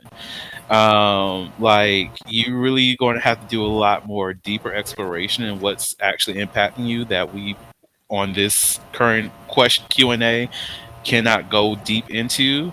Feel free to reach out to me because I know that you're a friend of mine on Facebook and we could talk offline about it. But it may be some other things related to sexual experiences or just how comfortable you are with sex that may be impacting your desire. And maybe you just haven't found one of the things that actually has initiated that spark for sex. And that is also okay. Maybe because of if you were in a period of hypersexuality, that you just fell out of love with the act itself, or you just distance or disassociate yourself with your sexual being, and you just need to find a way to reconnect. But there's, from what I'm gathering from this short exchange, there's something else that's in there that's impacting that. If you don't have the time to like set up like meet or anything, I definitely recommend just purchasing my book. It's like $4.99 for the what is it? The Kindle version, the ebook on Amazon, The Essential Guide on How to Be a Hoe. It's a way to help you understand and connect with your sexual self. So maybe that will be something that you may want to look into, as well as journaling and just being honest with yourself about what's actually impacting your desires, in isolating when did the desires decrease, when the nympho behavior started to decrease, as well as what was the thing that initiated you into being more hypersexual. Because a lot of people use the phrase nympho to explain their behaviors of being hypersexual rather than actually using the term for what it is, which more so links to sexual addiction versus just being extra sexual for just to be extra sexual. So definitely look into that. Um, Manny, did you have anything else that you needed to add towards Michael's question before we went to Yes. the next one? I was gonna say that there are also sexual seasons.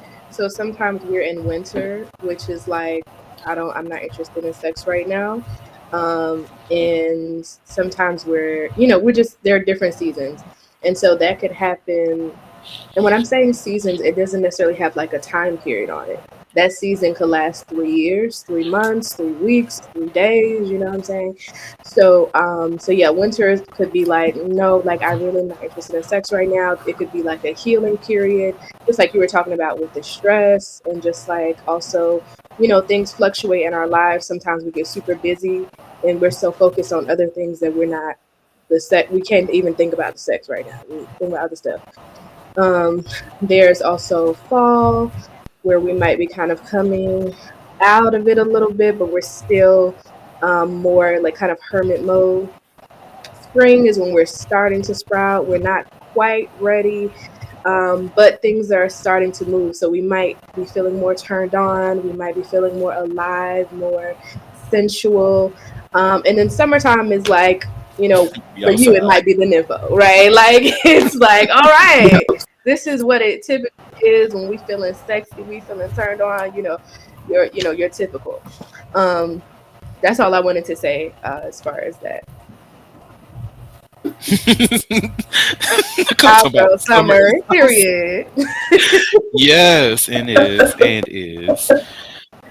All right. So the next question. Let's start with Nicole on this one because I'm curious. The question that they have is, "What is your favorite position?" Like this question, like the answer to that question changes, varies. So I guess I have two right now. So they're also missionary and missionary in missionary, like shoulders and this other stuff. So either way, it's about like Mm, reaching a specific spot that needs to be rubbed correctly to get those multiple mm, orgasms, get that kind of climax that I'm looking. So it's two right now. touching the See, heart on Manny that one. knows. Mm. Yes, exactly. And to my heart, I'm gonna need you to touch that spot. Feel me? Like that's what I need.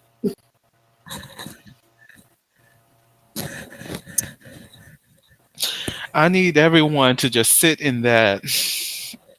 Just sit in that. Just for a moment. Amen. Yes. Gary Coleman, where you at? Where you at? Where you at? We talking good now. I want to give us something. Give us some more content because Right. you you got the good comments. Come on back. Come back. Come Didn't back. have enough to We're reach not the trying to ace bully you. We're part in the just whale. trying to That's enjoy. what it was.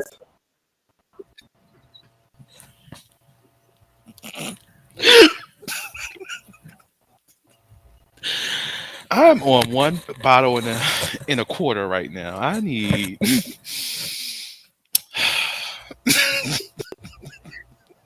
Nicole. We can't be doing But this. I'm trying not to act up.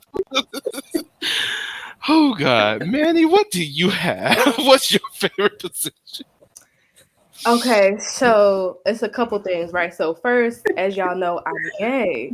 Yes. So they're not sometimes they're not really positions, you know what I'm saying? I don't actually know that they're named for the things, you know. So there's that caveat. But I'm gonna say I'm gonna give you a scene because I don't know how to give you it. Okay. So the basics of the scene is reverse cowgirl. Okay. Mm. And then you got toe sucking, right? And in between you've got a Hitachi vibrator, that if height difference permits, can stimulate both clits at the same time. Um, that would be my favorite position. Oh the shit! hold on. Oh my Taylor Port! Can we Oh my pause for a God! minute? Wait, Hold the let's fuck pause for up, a second. Manny. How Because many people is I'm involved imagining in this? This sounds too. I good. knew Mhm. imagine the whole thing, and I knew Yes, exactly what you were talking about yes, because that makes yes, total sense. That makes total sense. I could like the yes, position for everyone, really. Did you say reverse cowgirl? yes. That would be the base This of it. I think, yeah. I'm Mm-hmm. here for this. I'm Mm-hmm. here for this. Oh my God. My other position would always be anything that involves eating pussy. Um, Fair. okay. And that's all I got. That's What's all I your got favorite because position for that? for eating pussy, oh my god, I haven't tried them all yet. I don't know. Like I want to. Fair. Right now, I like this from the side. I liked the side. Face forward. The side. Like they're laying down, and I'm on their side. That makes sense. Wait. You said they're Wait, laying they're laying on forward? their side. They laying- No, no, no. They laying like flat on their back on the bed. Okay, Okay. and I'm coming in from the side. I'm here. I'm here. Oh, okay, okay, Just give got her it. a moment. It's okay. It's okay. It's okay. That's yes for right now. Yes, I want to try so many more. I want to try all of them. I want to just like so I saw this thing in porn, right, where it was like so it was like three people, and it was like it w- it was like a pussy eating train Mm. because I don't actually even know how they did it, but I'm gonna try to describe it. Okay, so okay, so you have one person, their legs are open like this, Mm-hmm. um, and then the other person, they're like, hold on, no, because it's not that one is very simple. Okay, so it's Cause I'm thinking human it looks like centipede a with pussy on triangle, the like lips. a triangle. Child, you know what? Forget it because I don't know how to describe it. I am the worst at describing things. Anyway, but yes, we just got to get more orgies on the list because honestly, that's what I need. That's what I need. I'm in for it. That's what I need. I'm for Like it. so, my favorite position for oral, and this is vaginal or penile, is the same. Surprisingly, like that is me in between the person's legs and their not their arms, their legs wrapped around my shoulders. And like for me, like when it's pussy, it gives me a sense of control. of the body, and it also gives me full leeway of doing whatever I want with my hands. Because I'm a huge fan of like clitoral massages, anyways. So I'm going to be down there doing the things and rubbing the clit and all those great things. And of course, indulging in that, because if it's not in your mouth, what are you doing? So, like, that part. And then it's good for your health. Like, it's very healthy. Right. And surprisingly, Very. when it comes to like, if I were to be sucking dick, like I'm not a fan of like face fucking, not at all, because we're not doing that. But I'm open to face fucking myself with the person's body, and like moving their body forwards and backwards that way.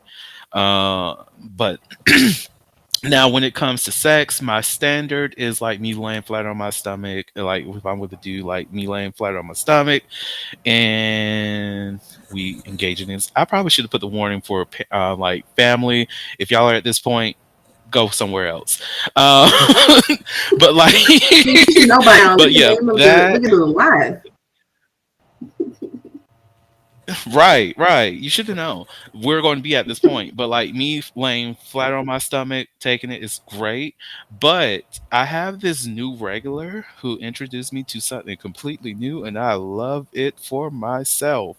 We didn't do it last time we hooked up, but typically when we hook up, this happens because he enjoys me riding, but because I'm not the best, like the hugest fan of riding, but he makes it worthwhile. Like what happens is that what happens is that he starts to suck my dick while I'm riding him, and I'm just like, oh my god, this is what I need in my life. And it gets to a point where I can grab the back of his head, and now I'm face fucking while he's fucking me, and it's just like a mutual thing in the moment, and I'm just like, knees do not give the fuck out right now. Let me do some squats so I can make sure I can keep this shit going. Identify your weaknesses so that you can make them a motherfucking strength in You today's don't feel me day, Lord. now. Hello. I gotta turn Hello. this nigga out. Hello.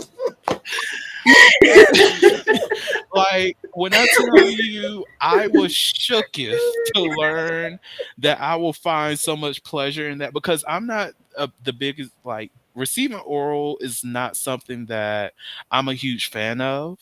So I would not have thought, oh, I'm enjoying getting my dick sucked. But in that moment, because I love overstimulation of pleasure. Like pleasure overload is my thing. Is I love it. I push myself even though I'm just like, oh, it's time to tap out. But then I'm just like, bitch, you are not doing that today. You are going to go further today. So that's, Right. and if you already brought me to nut number two, Yeah. we're going to find a way. We're going to find a way today, Lord. So like, yeah, yeah. When he did that the first time, I was like, you know what? You secured the spot. You secured the spot, and that's my regular Saturday appointment. Look at God. God is good. Won't He do it? Mm-mm-mm-mm. Whew. Amen. But yeah, that's my my favorite position. And for any long term partner in the future, just know You've been advised. you got to like you've been advised, okay? Wait, let me catch up on these messages in this down. Okay, between us. Oh, never mind. Okay, so let me not read those things out. I'm going to go to this next question as I read those things. And so the next question, let's start off with Manny. How often should I was going to start off with this question.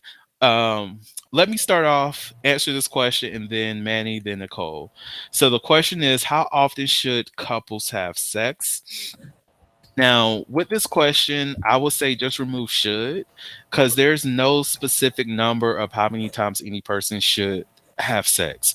It is up to you and your partner of how often is enough, how often is too little, how often is too much. communicate with your partner. Like, if you want sex every single day, that is perfectly fine. It is okay for you to have that desire. But if your partner doesn't want to have sex every single day, then there's a time for a conversation. One, you should not pressure your partner to engage in sex that they don't want to do. So consent is important. But on top of that, if you just so happen to be that person who requires that, look into different toys. Like, if you listen to the vibrator in my pod and you know about how I feel about my Rosie, which is in storage right now, and I hate that that bitch is not with me because, oh my God, that toy was amazing. That ass is fat, okay, and juicy and feels so motherfucking good, and the pussy is tight, and we love that. We love that for that toy. But Yeah. so if you need to have sex every single day, look, save up like $300, $400 and get you a motherfucking Rosie. So whenever your partner is not willing and able to engage in sex with you, you have that other option. If you have an open relationship, then yeah, go to your other sexual partner so you can engage in that sexual experience with those people. But you have to communicate with your partner about what is their comfort level of engaging in sex with them, how frequently they can have sex, and how often you want sex. And once you have that good balance, and there you go, that's how often you should have sex. What do y'all have to say? So I agree with all of that. I am just going to challenge on the tight pussy comment just because I believe that tight pussy is not a compliment. It is a warning that there is something going on in the body. It could be a few different things. It could be because of a trauma response. It Mm, could be because not enough lube, which is like a huge one. Um, and it could be because we was moving too fast, and the body didn't have the chance to get fully turned on and yes. lubricated and wet and all of those good things. And so, and also body safety is so important. So sometimes bodies need something different than our minds be needing, and so. Um, it's important to know and to also ask for the things that make you feel safe in your body and to check in with your body while you having sex with folk because that can change as you're going along. But also, yes, like really good. Also, the pussies, they stretch, they expand. You know what I Hmm. mean? They stretch and expand during childbirth. They also stretch and expand um, when you're aroused. And that's how the pussy go. You know what I'm saying? It's really great when it's open. Praise the Lord. Praise the Lord. We don't have to like shove things inside. Amen. We can actually. Amen. Amen. Amen. Extra foreplay. But Okay. if you're queer, or if you know what I'm saying, if you've got multiple vulvas and there isn't any dick involved, um, foreplay, like we don't actually, there isn't necessarily a foreplay. Foreplay is a heterosexual and also um, penis based situation. So if we talk about all vulvas in the mix, then it's more so like sex. We just gonna call it sex because all of the things um, are sex, right? And other experiences where there is dickly penetration involved, typically folk are describing sex as um, intercourse, Hmm. and then everything else is like foreplay. Anyway, I have my own thoughts and ideas and theories about those things. But we ain't gonna go into all of that. But I'm just gonna say that when it's all vulvas, we typically just call it sex. All of the things, and it's something that you can talk about with your partner, like how y'all define sex. Um,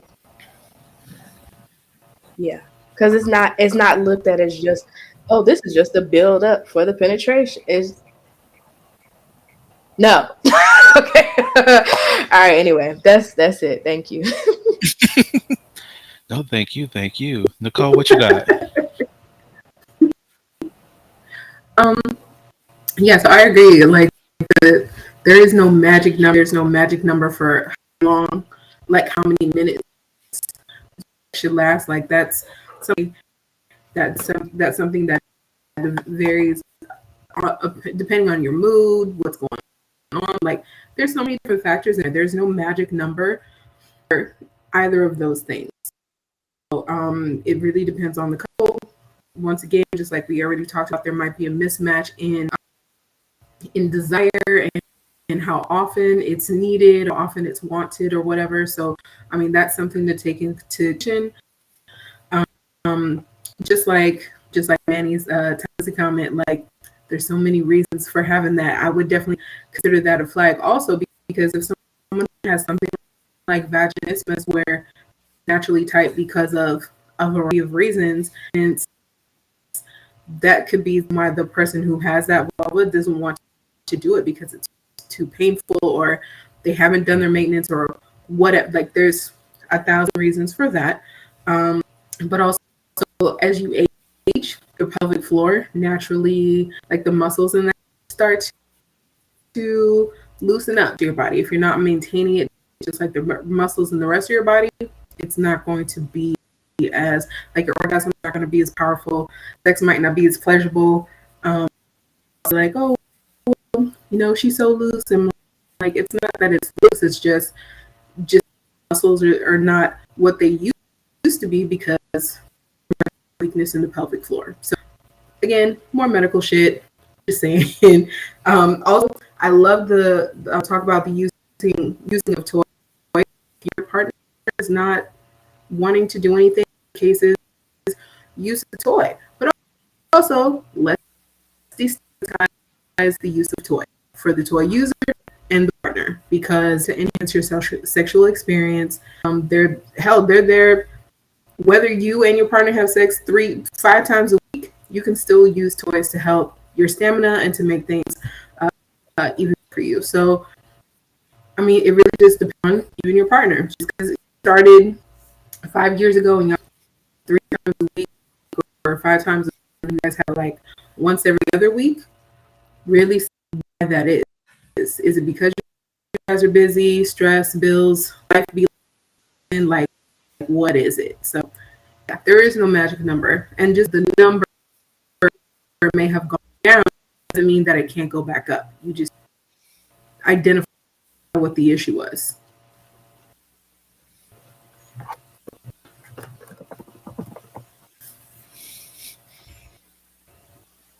And I had one more thing I wanted to add, or to yes, to add.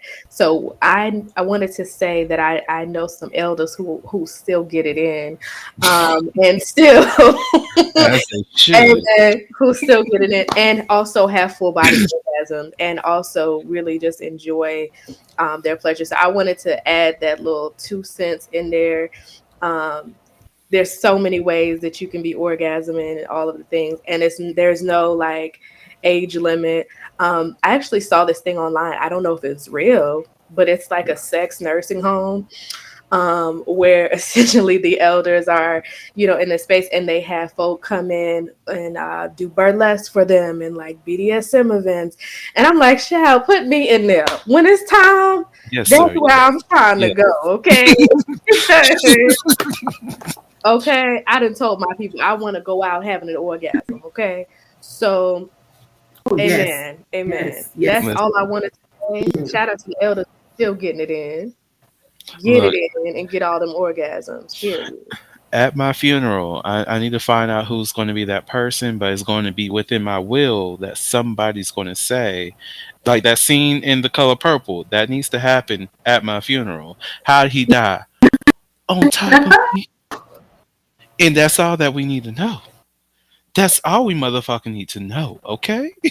Like, it might not have been you, but I need other motherfuckers to know. That's how I went out. That is how I went out. I could have been in the bed all by myself, just, you know what? I love you all. And then just clock the motherfucker out. But at the funeral, what we gonna know is how the fuck did Vernon die? On top of Amen. me. And that's it. That is There, yes, there must be an orgy at my funeral. I need there to be a full-on parade, a festival of something like that. But yes, please have an orgy in my honor. Okay, amen. mm, child. If I was Like not, we in New Orleans. That's what I need. That's what I need. yes, yes, yes, Yes. yes. Mm, Will, girl. Sir, will. Put in your will, in your trust. mm. Make sure you got the details in there to be New Orleans. Put it all in there. So they already know what it is. Make sure the money is together. Having a party. I'm living it. Multiple. Ah, yes. I didn't even think about the Mm. possibility of people having an orgy to celebrate my life. Manny, sir, you are Me either. elevating. And That's how I want to be ushered into the ancestral realm. You know what I'm saying? Listen, I want it to be a thing where if you got to call up my yes. spirit, you have to have an orgy first, and then I mm, will appear. Mm. Got to have the pre orgy. Mm. pre That funeral, reminds at me. That least reminds me of how one high. orgasm. Oh, I'm sorry. I didn't hear what you said, Nicole. You said Oh something. no, I said that. No, that reminds me. That reminds me of how high when measurements and then he would appear all the time and they smoked him. I did that. Hmm. Yes, yes. Yes. Now I don't want y'all to be thinking about me when you have an orgasm. I just want you to have an orgasm before the funeral. Okay. I want you to come into my In my funeral honor. arrangements, listen, in my homegoing celebration in high spirits, knowing that Vernon would have wanted me to have this orgasm, knowing that Vernon Amen. wanted me to be pleasured at the moment he died. Okay? Let the tears If come you from the orgasm. listen. Yes, That's those what are I want to healthy. see. Definitely also healthy tears. Healthy tears. Mm, Healthy tears, God. Mm. Hallelujah. look, you know Yes. how they say don't be playing secular music at the funeral? I'm just saying, if Janet Jackson happens to be playing at my funeral, don't be asking no fucking questions No question. because we understood the assignment before we First walked one. in the door. Yeah. Anytime, any place. She told us. I need them to rent out a temple because that's the final place. Amen. And that's where the orgy should be happening in Oh, the temple. In the Mm. temple. Praise in God. the temple. All right, this is not a question. This is not one of the questions that was sent our way, but have you ever had sex at church, in the church, or near the church, I meaning like on wish. church grounds? I was scared as hell, No. but no, I didn't do that shit. Mm. I Whew, was okay, I guess I'm the only too. heathen on this one. Story Okay. time. Story time. What had happened was I didn't know I was going to a church at the moment. I was meeting up with a friend. I was in Nashville, and it was also his birthday. And yeah, I was like, we've been chatting every now and again. And yeah, he was like, well, it's my birthday, blah, blah, blah. I was like, happy birthday. I'm in town. What do you want to do? So I ended up meeting up with him at this skate rink and everything. And that was great. And then we transitioned to possibly hooking up. And I was like, we can go back to my hotel. But he was like, well, there's someplace closer we can go to. And I was like, okay, cool. That works for me. And then we pulled up, and it happens to be a church. And I'm just like, well, you know what? I've never had sex in a church. Not to say that I won't. So I put on my best heathen shoes that day, and yeah, we hooked up in a church. It wasn't like fucking and all that, but it was definitely oral in the pastor's office. But I'm quite sure that's not the first time that has happened because Christianity, and not to be shady, But yes, pastor's office. Not to be shady or anything, but let's just say sometimes you have to be places to raise the voices, raise the spirits, and God is good, okay? All the time. All the time. So if you're lifting the name of the Lord, it doesn't matter how his name is lifted. And I feel like somebody's too Okay. convincing that. And I'm going to the next question. Oh God. All right. So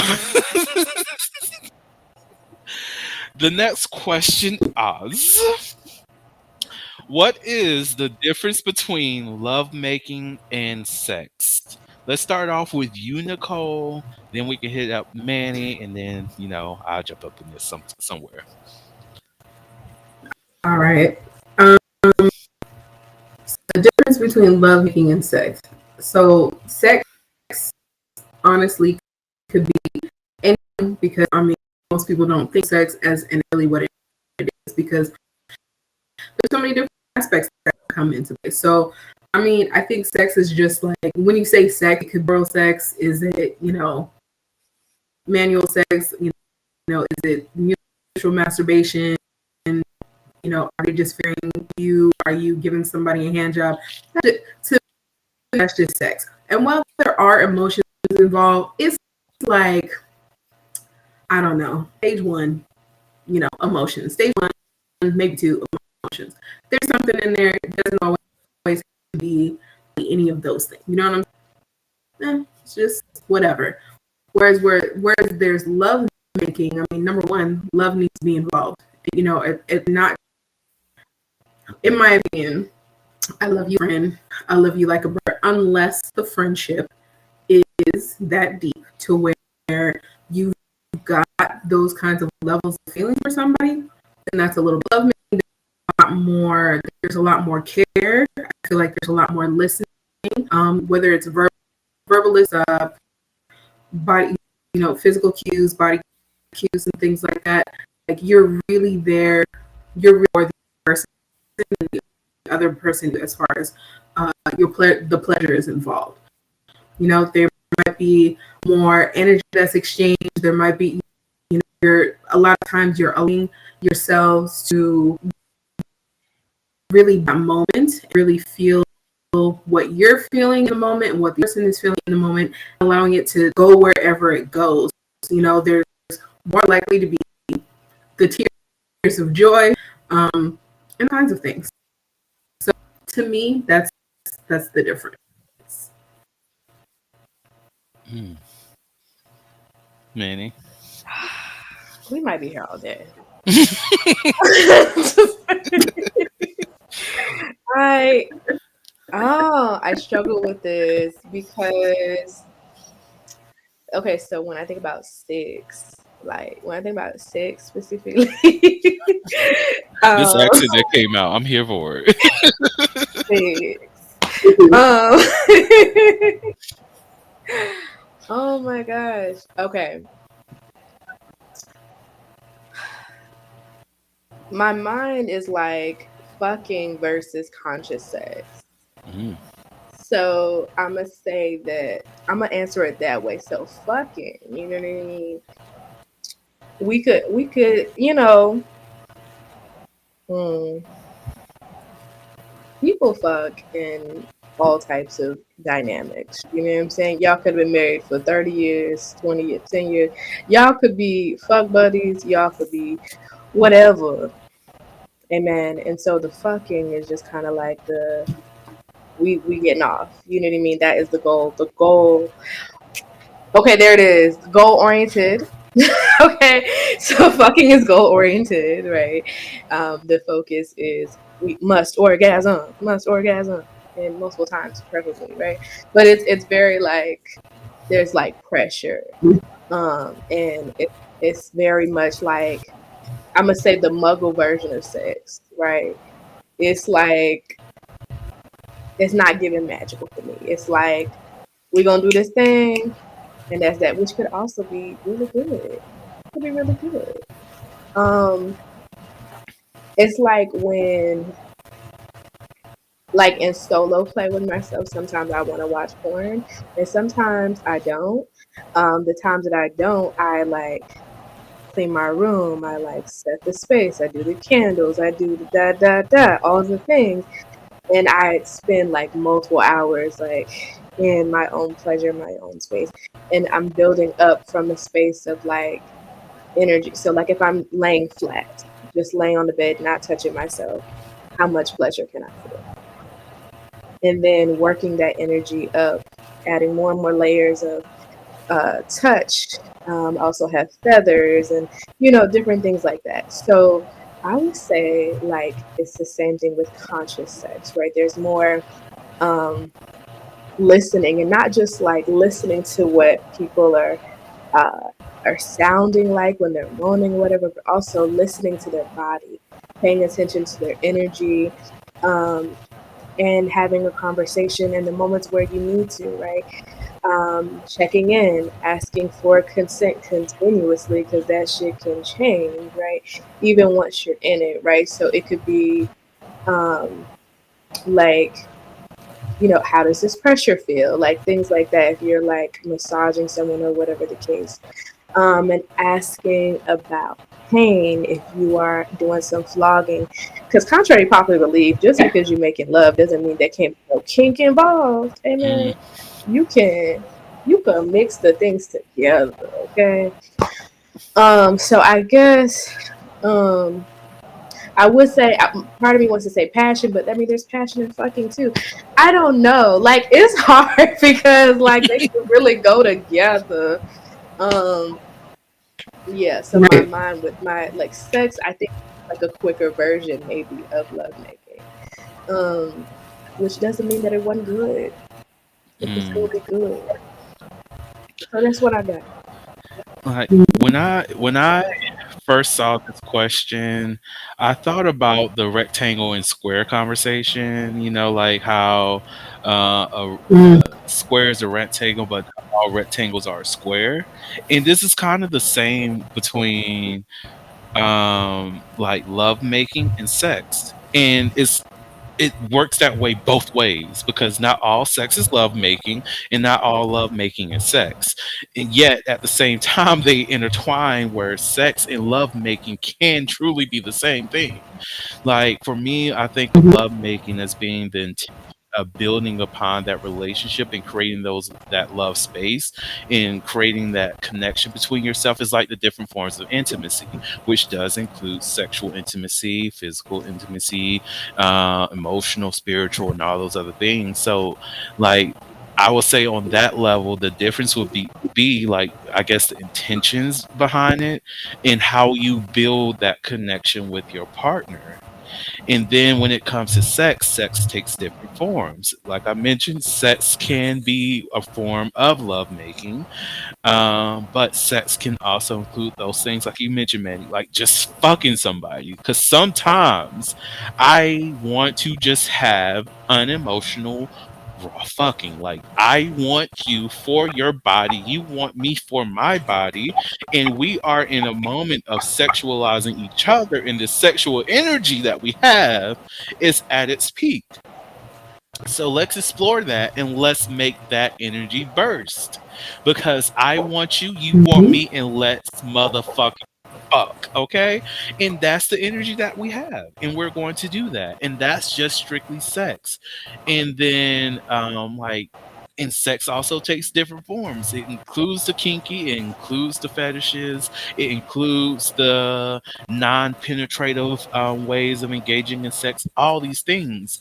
But that doesn't mean that that also means lovemaking because sex, as I forget who said it, stated, sex is the adult way of play, of how people play. So we're playing with each other. We're having a good time in the way that we express our sexuality and enjoying our bodies together and however that needs to be, however that meshes. And it's a fun enjoyable time. That doesn't mean that I'm building a connection with you. That doesn't mean that I'm building love with you. Maybe building respect because I respect you as a person, because consent matters.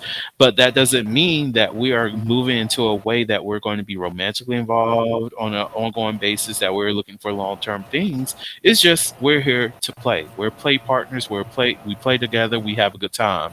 It's like being on the court with your best friend and y'all playing b-ball, and that's what it is.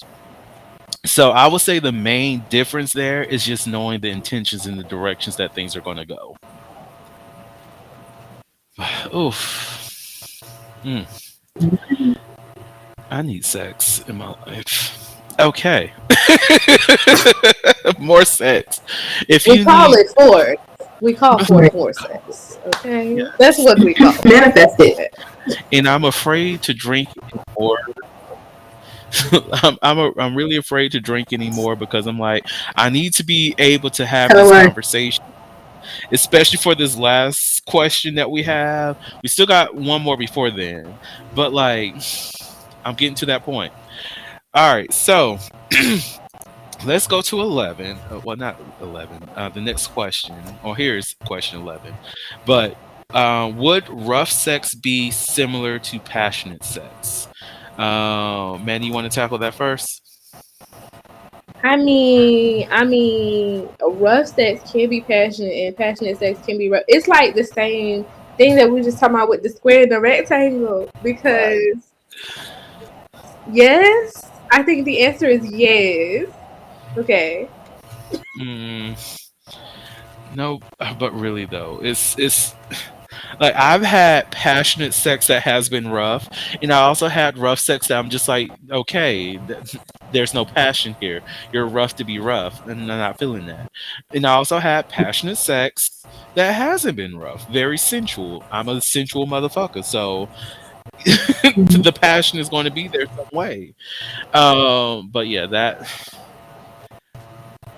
I think it depends on like the intentions again. Like, do you prefer rough sex to build that passion with your partner, or do you just like rough sex because you like to be slapped around a little bit? Like, what's the tea?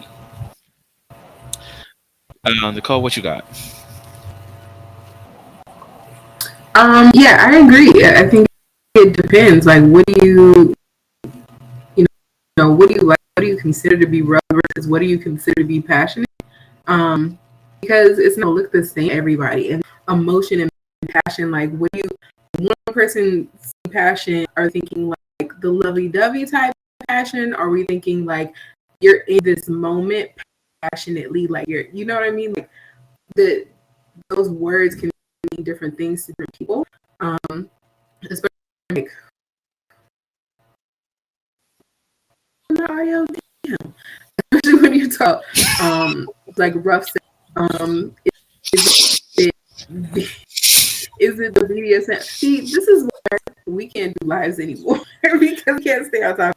Um, Oh, is it's it okay. like is it is it really buzzing for me?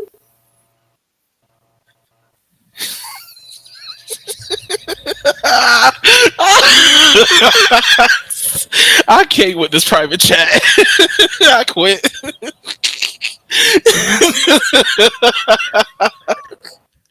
If that's the case, if that is the mother, I'm sorry, listeners. Y'all cannot know the secrets of what just happened. I I'm going back to Oh my my Taylor. god, I'm Y'all, weak. it's me, Taylor. It's me and Taylor Negro tonight. I don't know what y'all black people are doing tonight. Um, man, you canceled.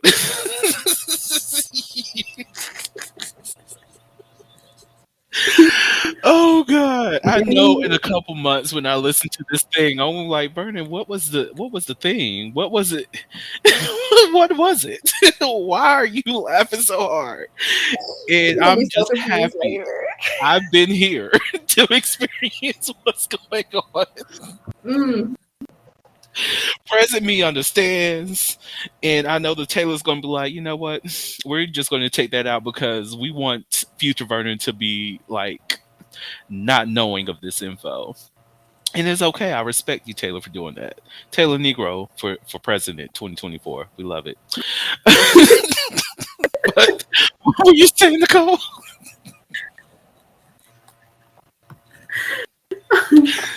um, Oh god. I can't remember. Something about being passionate. Buzz buzz.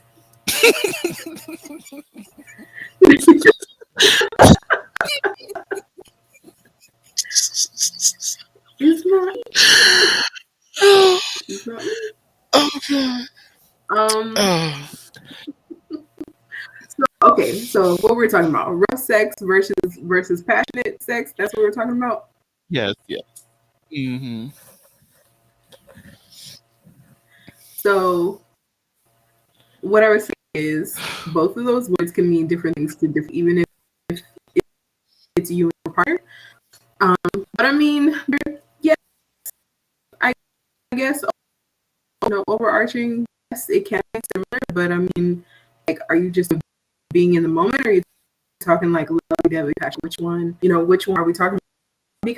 Because you can, or in either one of those situations, you could be someone who loves BDSM, but central BDSM, which is more passionate, which is more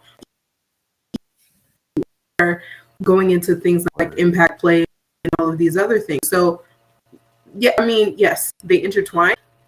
But if you're just saying like one has to be one and one has to be the other, welcome to the gray area, because it really doesn't. It works from one to the other.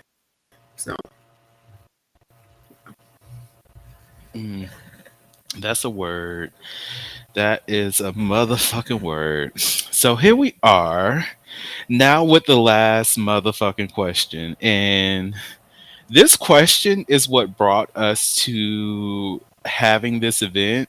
And I asked Nicole this question back. I don't know if it was March or what, but it was way, way, way, way, way early on in the year. And ever since then, I was like, okay, we need to create a space for us to answer this question. We're going to have to sit on this question and figure shit out and come back to it for this live event. And here we are at Ask a Sex Coach. And I'm going to go last on this because you know what? I'll go first. I'll take the bullet on this one. But I got two answers as well. the question the question is,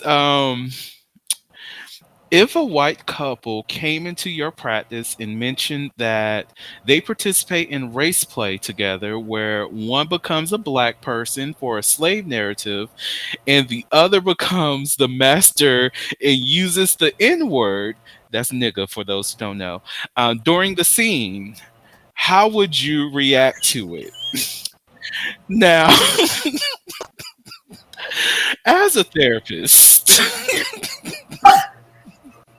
because I have to go through two different professions to answer this question.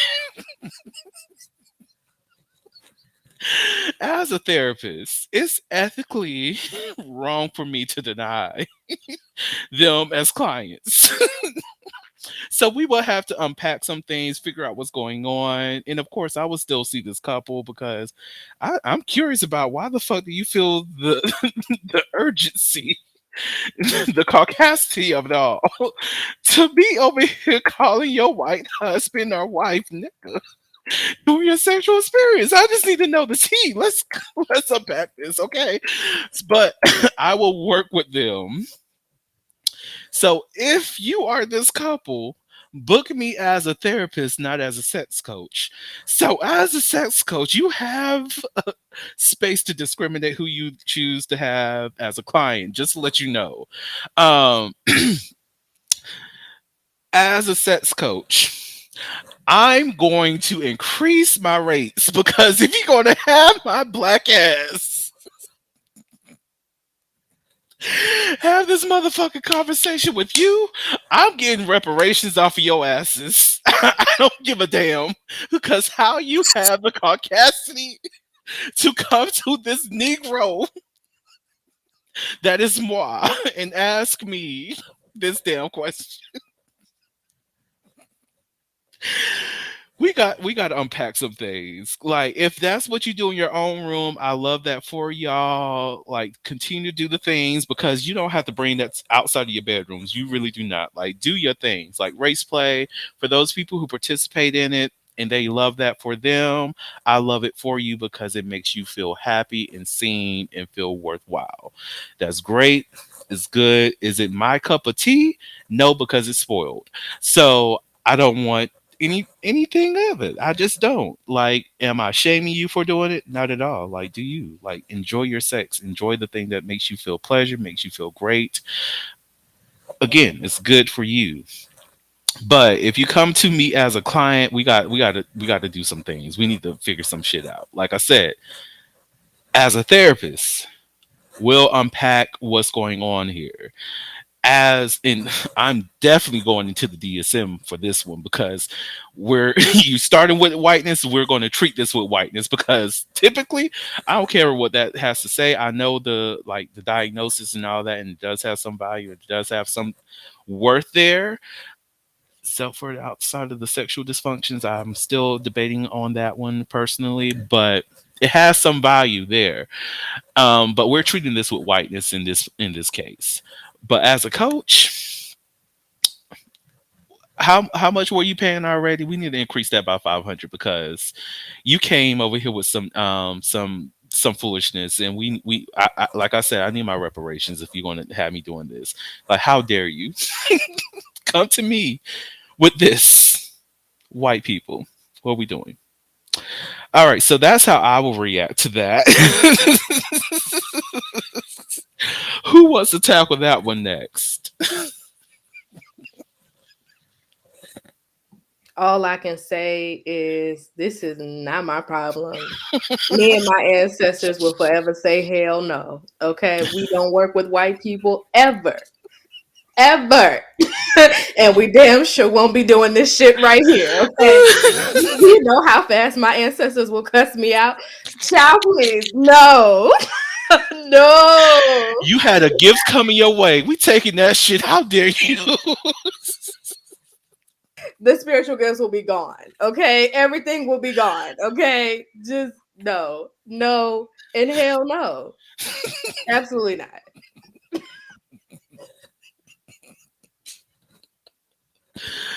Oh God, Nicole, what you got? What you got? I'm still laughing. The spiritual gifts will be gone for you, and we're taking it back because how dare you? that that's hilarious. Look, you had the gift of I mean, I clairvoyance. think You fly. because you didn't see this shit coming. Like what are we anyway? But but I I think my reaction to it would be like one, I'm gonna need a minute. That I would be the best person for you. What is your goal? Like what's your actual question with this? Because okay, so you do race play, you do this, you say this. So what is your you here? What's your question? What's your goal to come out of this? Because you can't just start with that and then just leave it there. Because at this point I feel like you bullshit and you just want to see what a black person would say, as a professional would have to say. So I'm gonna need some more context, or else I'm pulling your card and I'm still gonna charge you for wasting my time. So yeah, so that's but after that, like I really need to know what's going on. Like two, I mean, guess it's better than two white people who are doing it amongst themselves because they're like, I'm not about to go out here. Well, that's on me, human, that they're not about to go out here and find somebody black to try to do this and who would be into that kind of thing and okay with it. So if they're doing it to each other because they're like, I'm not trying to diminish anyone else, of course, make them feel away or anything because this is just our thing, then that's something else. But yeah, my initial one would be like, I'm gonna need a minute and then I'm gonna have some questions and pay this deposit right now. So because we're not doing this. So yeah, there's a few there's a few things. I don't know if say no immediately. I need to see what you really here for. Let me pull your card because if you're wasting my time, I'm gonna make sure that the matches for That part. Heavy on the money. Something that me and my folks were considering in the beginning was if we work with white people, not in this circumstance at all, but if we were to work with white people, the rates would be 3 times as much. Period. Hey, I get it. I get it. Like personally, like if some like I feel like if they came to me on that, I would just be like, let me introduce you to my associate because I was about to say friend, but let's be real. Let me introduce you to my associate Candace Owens as well as Herschel Walker because they got what you need because I don't know what you are expecting out of this Negro because and if they're not available, I Rachel might tap that. might be able to answer you. Oh yes, yes, yes. That's the first day I will That's the call her one. black. That will be the absolute first day I call Rachel Dolezal a black woman. Like, let me find this black woman for Because you who would do everything for you. right, because who am I to not give you the black experience that you are looking for? Welcome. Listen, look, the validation that that woman will get that motherfucking day, it will be the validation she's been looking for all her life. Like, come here, sister. Come here, my black sister. Let me go ahead and introduce you to this couple who needs some guidance from you. I know that transracial shit that you was talking about is real today. I don't. You know, somebody in the church, Lord, said that it does not work the other way because me in a black body, I cannot say I am white. You know, I cannot say that, but today, because you are the validation, you are the proof in the inspiration that today, Lord, I am walking out here, white man, because you, Rachel Dolezal, is going to help this white couple. Because you, my black sister, my queen, Sick. you got this. You got this handled. They said we all come into this world for a purpose, and We are here it down to is. us. Walk in your truth, my queen, Go my ahead, girl. Nubian queen. Walk in your truth This today. needs to be a sketch I on will Black put on Lady my Sketch Show. hotel cap and everything. It needs to be Dada Hadassah Oyelika, pre PhD today. Like, because oh god, I just I just feel like in that moment I'm going to walk out the office. I'm just going to walk out, like, regardless the settings. Is it if it's me in therapy and me as a coach? I'm just gonna be like, I need a minute to process what the fuck you just asked me. Okay, and just know this minute that I'm taking is not a judgment, okay? It's me to process. Because before I can even understand if I need to Yep. judge you, I need to know what the fuck is going on. Like, what did you just ask me? Like, okay, white people, this is a message for y'all directly. Just to let you know, when y'all approach black people with caucasity, We need time to adjust to what the fuck you just said. You're not getting an immediate reaction. We are confused as to what the fuck just happened. We don't understand. We don't know. It's like if we walked outside and saw a spaceship, we're going to ask ourselves at least 10 times, nigga, is that a spaceship? Like an alien spaceship or something that looks like a spaceship? Are they friendly kind of spaceship or is Right. this going to hurt me spaceship? Did this thing come from space or was it built on planet Earth? Nigga, that looks like a And most of spaceship. why Like, you is see anybody how else being we're here? Okay, okay. Like, this is the processing that we go through when y'all approach us with caucasity. Like, that was. We still don't have an answer for that first question we asked about is this a motherfucking spaceship? And we're on question number 10. Give us time, okay? Send your caucasity via email and we can get back to you in 72 hours or probably 7 business days because it takes us time. Send your You know what? Caucasian That's bits of the mouth. Thank you so much.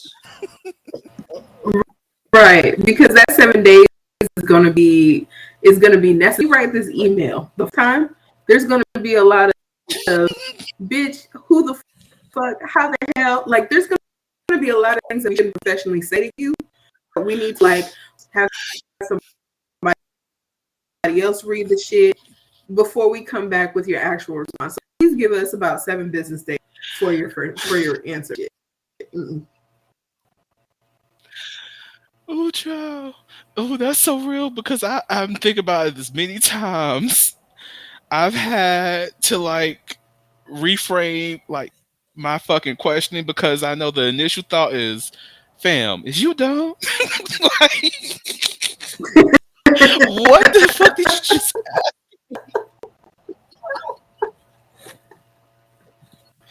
like? This is why I can't work in the corporate world anymore because God knows. Oh Sam, are God. you? So yes, we need the time. We need to process the foolishness because if we don't get that time and we just give you a blanket reaction or a blanket response, don't take that as true. Don't take that as this is how we feel in the moment because we're going to consult with other peers. We're going to bring this discussion to the black community. We're having this chat with our best friends, our partners, and even our white best friend to understand because they're going to have to unpack some shit because you brought this to us. Okay, look, Ginger. Um, I might have to just give this you this a white referral. This real.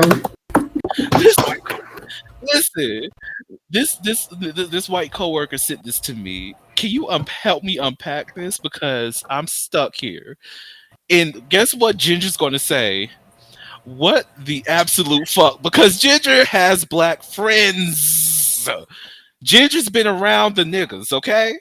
The Negroes. Ginger is drinking on Taylor Negro like Vernon, okay? This is Ginger for the niggas. understands. Strictly for the niggas.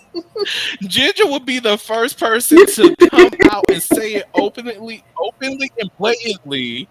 I hate white people, and you just look like she said that for the people.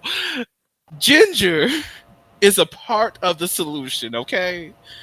And it's going to take us some time to unpack it, but guess what? Ginger has white family. So she's going to channel her uncle, because it's always the uncle.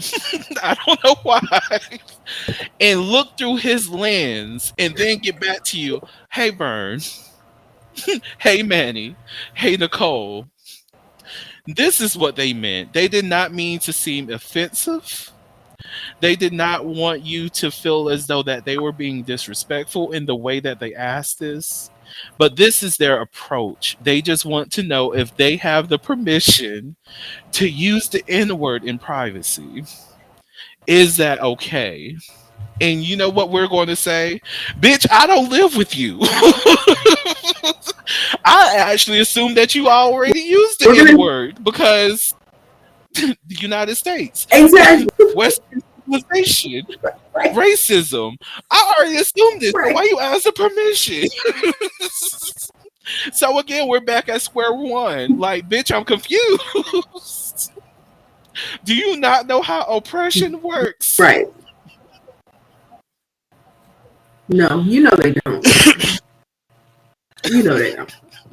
I'm quick to do a quick email. This is outside of my scope of practice, but here are some other practitioners that can help you. Because Other resources.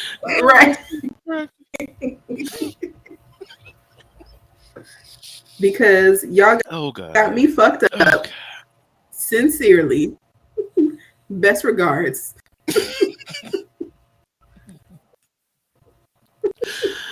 oh god.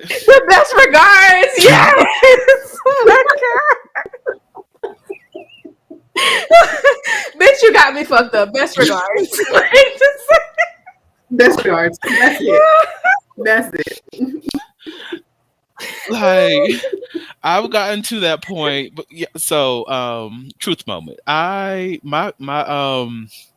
code switch broke in 2020. We all know why. Black. We're on the same page now. Cool. So now, ever since then, I've recognized that all my emails are very, very straightforward. And because they're straightforward, and we know the society we live in, people cannot accept the straightforward messages anymore. They are okay with the passive aggressiveness. They're okay with the nice nasty. They're okay with the over exaggerated niceness, even though you're just trying to say I can get the job done. Cool. No, I can't do that. So my tagline in all of my emails ever since then is in kindness, because I need you to read what you did, what I said, whatever feelings you get as you read that, you when you get to that last message, know that I sent this shit with kindness in tow. Okay, you know that the kindness is there. Now hopefully that forces you to go back to the beginning of the fucking email and read it in its honest effort to let you know you fucked up somewhere. I'm trying to help you improve this. And look, that kindness, I need y'all to recognize that kindness does not mean weakness, okay? Because you have a motherfucker who does not give a fuck about your feelings unless you are one of my clients, because at those moments I want to help you deal with your feelings and your emotions and everything, because you're paying me to care. But you motherfuckers who are not writing my motherfucking checks, your feelings do not fucking matter. So I'm sending this with kindness. But if you get that thanks, if you get that no tagline at the bottom, bitch, you get the aggression with it, okay? Because you said some shit and you earned that shit. So respect the kindness and don't get it fucked up. And that's where we are. All I Dude, hear is the I've been shade and literally watching the on kindness. TikTok. When you said in kindness, all shade. No, no, there's no shade. Now I need to start putting in shade on some of those emails because some people deserve that. Because if I told you the exact same thing in 18 different ways, bitch, are you dumb? We need to start asking these questions, It's and part of my last I need email. honest responses to that question, because if you are, I can approach you a lot differently. And when I say dumb, I am not attacking anybody's intelligence, because I know intelligence varies amongst the persons, and I could communicate whatever your intelligence level is. When I say dumb, I mean willfully avoiding what is there. Mm. Bitch, are you fucking nigga? Are you dumb? Let me know, because if that's the case, okay, cool. I will, because we all have dealt with dumb niggas. because we are black and I know it. Listen, It was the boys getting deep for me. So we know how to approach dumbness when it comes to us. Oh God. I think I'm done. Yeah, I've been looking up online, like, how can you say, like, bitch, you got me fucked up in corporate? Like, how can you know what I mean? Because people be trying it, kind and regard. I need the phrases. Child, I think that LinkedIn I'm not saying that thread I that said has that on.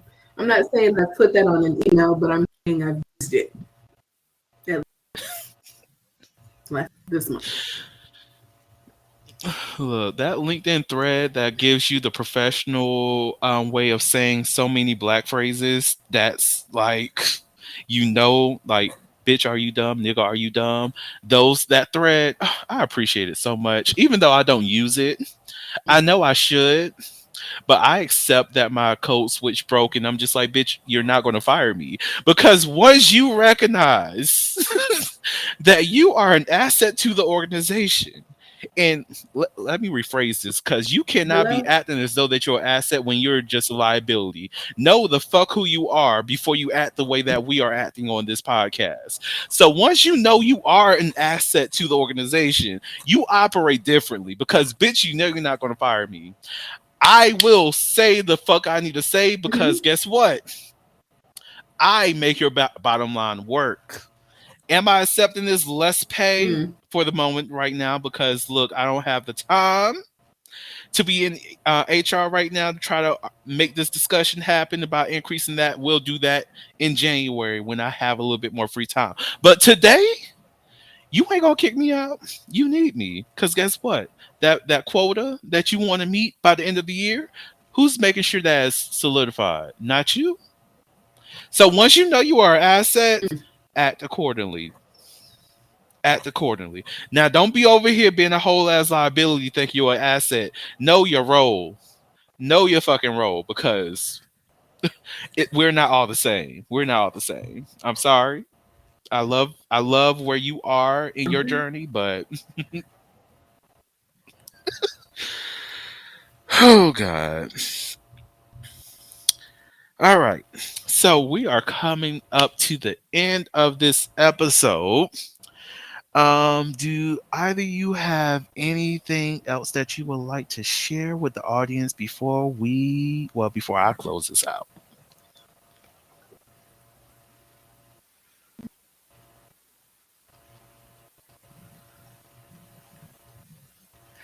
All right. No, I'm I'm going to good. take that as a no. Okay, cool. That works Stay for me. hoeing in the ethical way. Amen. Uh, Amen. amen. Hoeing Amen. is great. Don't let nobody tell you that it ain't. Make sure you hoe correctly though. Hoe in the right direction. Amen. Mm. And so what that means Mm. is don't be around here trying to fuck around and find out. Mm. Mm. Don't. Amen. When you know you don't Mm. want to smoke, don't be barking up the wrong tree. Mm. Please don't do that. Okay, please Word. don't do that. That Mm. word. So hoe in the other direction. Hoe in the other direction, amen. That brings you pleasure and brings you peace. And don't cause no issues with nobody, amen. Amen. Mm. Hoe responsibly, See, amen.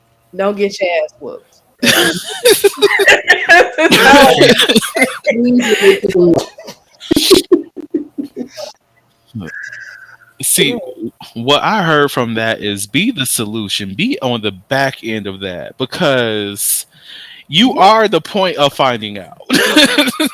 They fucked around and then they arrived to you. Like, that's the fuck what's going on. right. And I am here for that word. Hey, Chewy Craft. I am here. That's Lucas, y'all. Lucas has been a guest on the podcast. Hey, Lucas. We love you, Lucas. And if you are follower of the podcast and you would like to follow Lucas's content, Chewy Craft on YouTube, there you go. I always got you for a plug, friend. But Be the solution, y'all. Be the find out, because it's great to be there. It's a good feeling. That's why personally I know my limits with fucking around with hood niggas, because I know they're on a different level of find out that I don't want to go to, because I care about my life. I care about my own safety. I care about my own security. So, I'm not going to be fooling around with these motherfuckers whose find out is pow pow. I don't like you. I'm cool. I'm good on that. I like that video of old girl saying it's a 42 pew pew pew. I like her because her guns are like minimal. Okay, you got bazooka energy, you have life-taking energy, and that's the situation that I'm not trying to find out about, because this thing called life that I like living, I'm not trying to cut short. I know it's ghetto out here in these streets, but ghetto paradise, whatever that song Coolio made. I'm here for that. I'm there. I'm living in gangsta's paradise because I'm comfortable there. Okay? That other shit that you got going on, I'm not trying to find out. That's why I don't fuck with those fuck arounds. Okay? So learn your role, learn your space, learn where you are in life today. Okay? Whatever, be the solution to the problem that you can handle. Okay. Hey man, and don't be try to be nobody's therapist. Okay, this is goes Mm, especially for the people who like to date couples. We're not their therapist. You are not their therapist. Don't even do it. Please don't. hello. Listen, since we own that, here's a word for you little motherfuckers out there, because I'm very open to being in a throuple. And now, to these couples, to these motherfuckers who think they want to be somebody's therapist, if you want to be their therapist, quit right now. That's not your job. Even if you are a therapist, they are not going to pay you. How dare you enter into a situation and giving free? You cutting your own motherfucking security and money for motherfuckers. We're not getting into that. But if these motherfuckers are not satisfied in their own motherfucking relationship, Come on, and they're come on, come adding on. you in there hoping that you can fix the problem that already exists, you are part of the Oh, fucking problem. You're not the mm-mm. fucking solution. You are the solution. Get run, Run! run. Because you want to know what they're Immediately, going to do? immediately run. They're going to blame your motherfucking ass for why their relationship is failing, because they want to project that shit on you when the fucking relationship was already failing. It was already failing. You want to know why they on Mm. these streets? We are out here on these streets because I don't trust this motherfucker, and I need to know who the fuck he's sleeping with. So I'm bringing your ass because I trust you. And now he likes you too much. And I know this sounds like it's personal, because I have not, I'm just being real. I have not lived this personally, but I know people who have. Look, I've lived it. leave You on the them. right track. Yeah. Leave these motherfuckers alone. If they don't like each other, they don't love each other, they do not, you are not the solution. You're a part of Mm-mm. their problem. Yes. Make sure that these motherfuckers love each other Oh, before engaging with them, because you're going to walk away with more problems, and not none of them is what you added on your own plate. These motherfuckers is like, oh, you look cute, I want to fuck you, and this bitch is going to have to accept that. And guess what this bitch is going to do? Accept that because she want to keep this nigga. We're not doing that. make sure they're securely attached as well. That, Ain't nobody Oh, trying to walk into no anxiety and no avoidance. Please be securely attached. I don't have time for please. shit. I don't have time for this shit. hmm Oh God, and then ooh, that and then at triggered the me. end of that, even if they keep you in there, even if they do keep you in there, when they're ready, they're gonna kick you out, and you're gonna be the one holding your feelings and everything. Just like Jasmine Sullivan talked about. Don't forget to pick up your feelings because they kicking your ass out the door. Because they agreed on something. They're over here. You didn't solve shit. They just said, "Oh, we over here," and they're gonna leave you on the doorstep. So be careful. Find something safe to do. Listen, and Those. yes, and I am so glad you mentioned Jasmine Sullivan. If you need to take one song to heart, If you need to take one Mm. song to Hort, make it I'm in love with another man because that song saved me from a lot of fucked up situation because I had to recognize, because I'm a nigga, that the man that I'm in love with is myself because I am not going to put my motherfucking ass in a situation because we are not going to do it. If you have to walk up in there, if you are a Yes. feminine presenting person, you identify as woman, let that another man not be the motherfucker in that couple that's fucking you over. If you are not in love with men, if you don't find men attractive, let it be I'm in love with another woman because let that woman be you and let that woman be another motherfucker. If it's somebody that says, nah, I'm Brian there, Mm. I'm in love with another person, let that person not be you and listen. Come on. Let Jasmine Sullivan lead you out of a bad situation because Come I don't on. know how many times that song played when I'm trying to give my all and do 158, 180, 200% within a relationship. When that song played, I recognized I am doing too much for a motherfucker that's doing the least. And guess what you do is get the That's fuck right. out. It absolutely sucks when people go back to monogamy. They're like, oh, we're just, we want to open our relationship or whatever.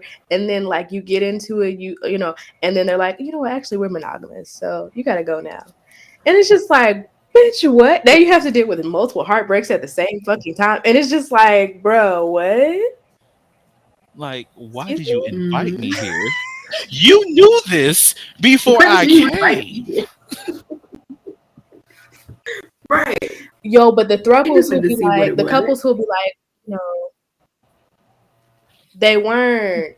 The ones that be like, oh, we want to have a real relationship with you, all this stuff, they be lying. A lot of them, they just want to have sex, and they don't know if you're gonna go for it or not. So they try to make you believe it's really a relationship. Stop Listen, lying to people. stop Just lying. stop lying. Stop the lies. Let me put this out here, motherfuckers. I am a whore, okay? I am a harlot, as the great Jasmine says. Jasmine Garden on fucking Instagram and TikTok. Jasmine Garden 23 to Love be her. precise.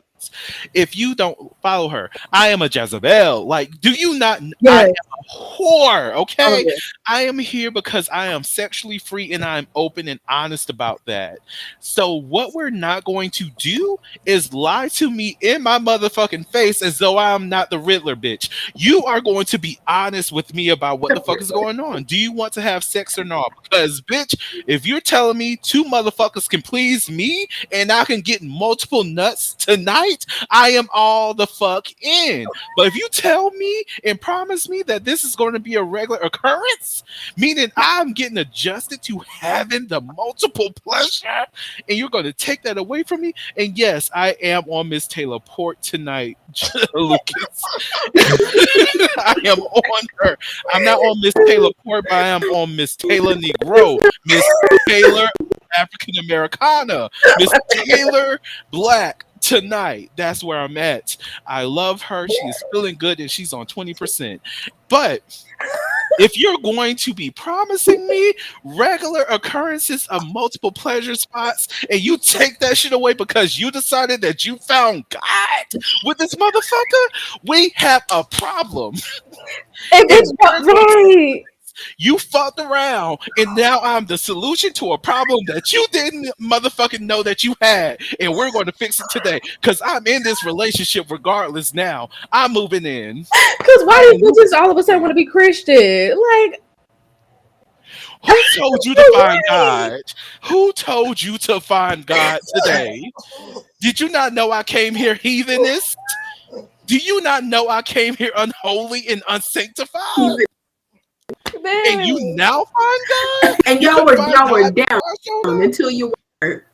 Okay, child. Mm-mm, Mm. mm-mm. Oh, that was So, good. That was real good. oh God. All The way right. that closed out the church is hilarious.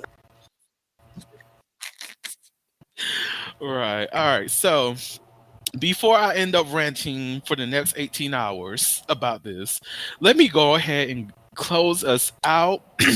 So first off, for everybody who came to the live, thank you all so much for participating. Thank you everyone who sent in questions. Thank you everyone who supports the podcast.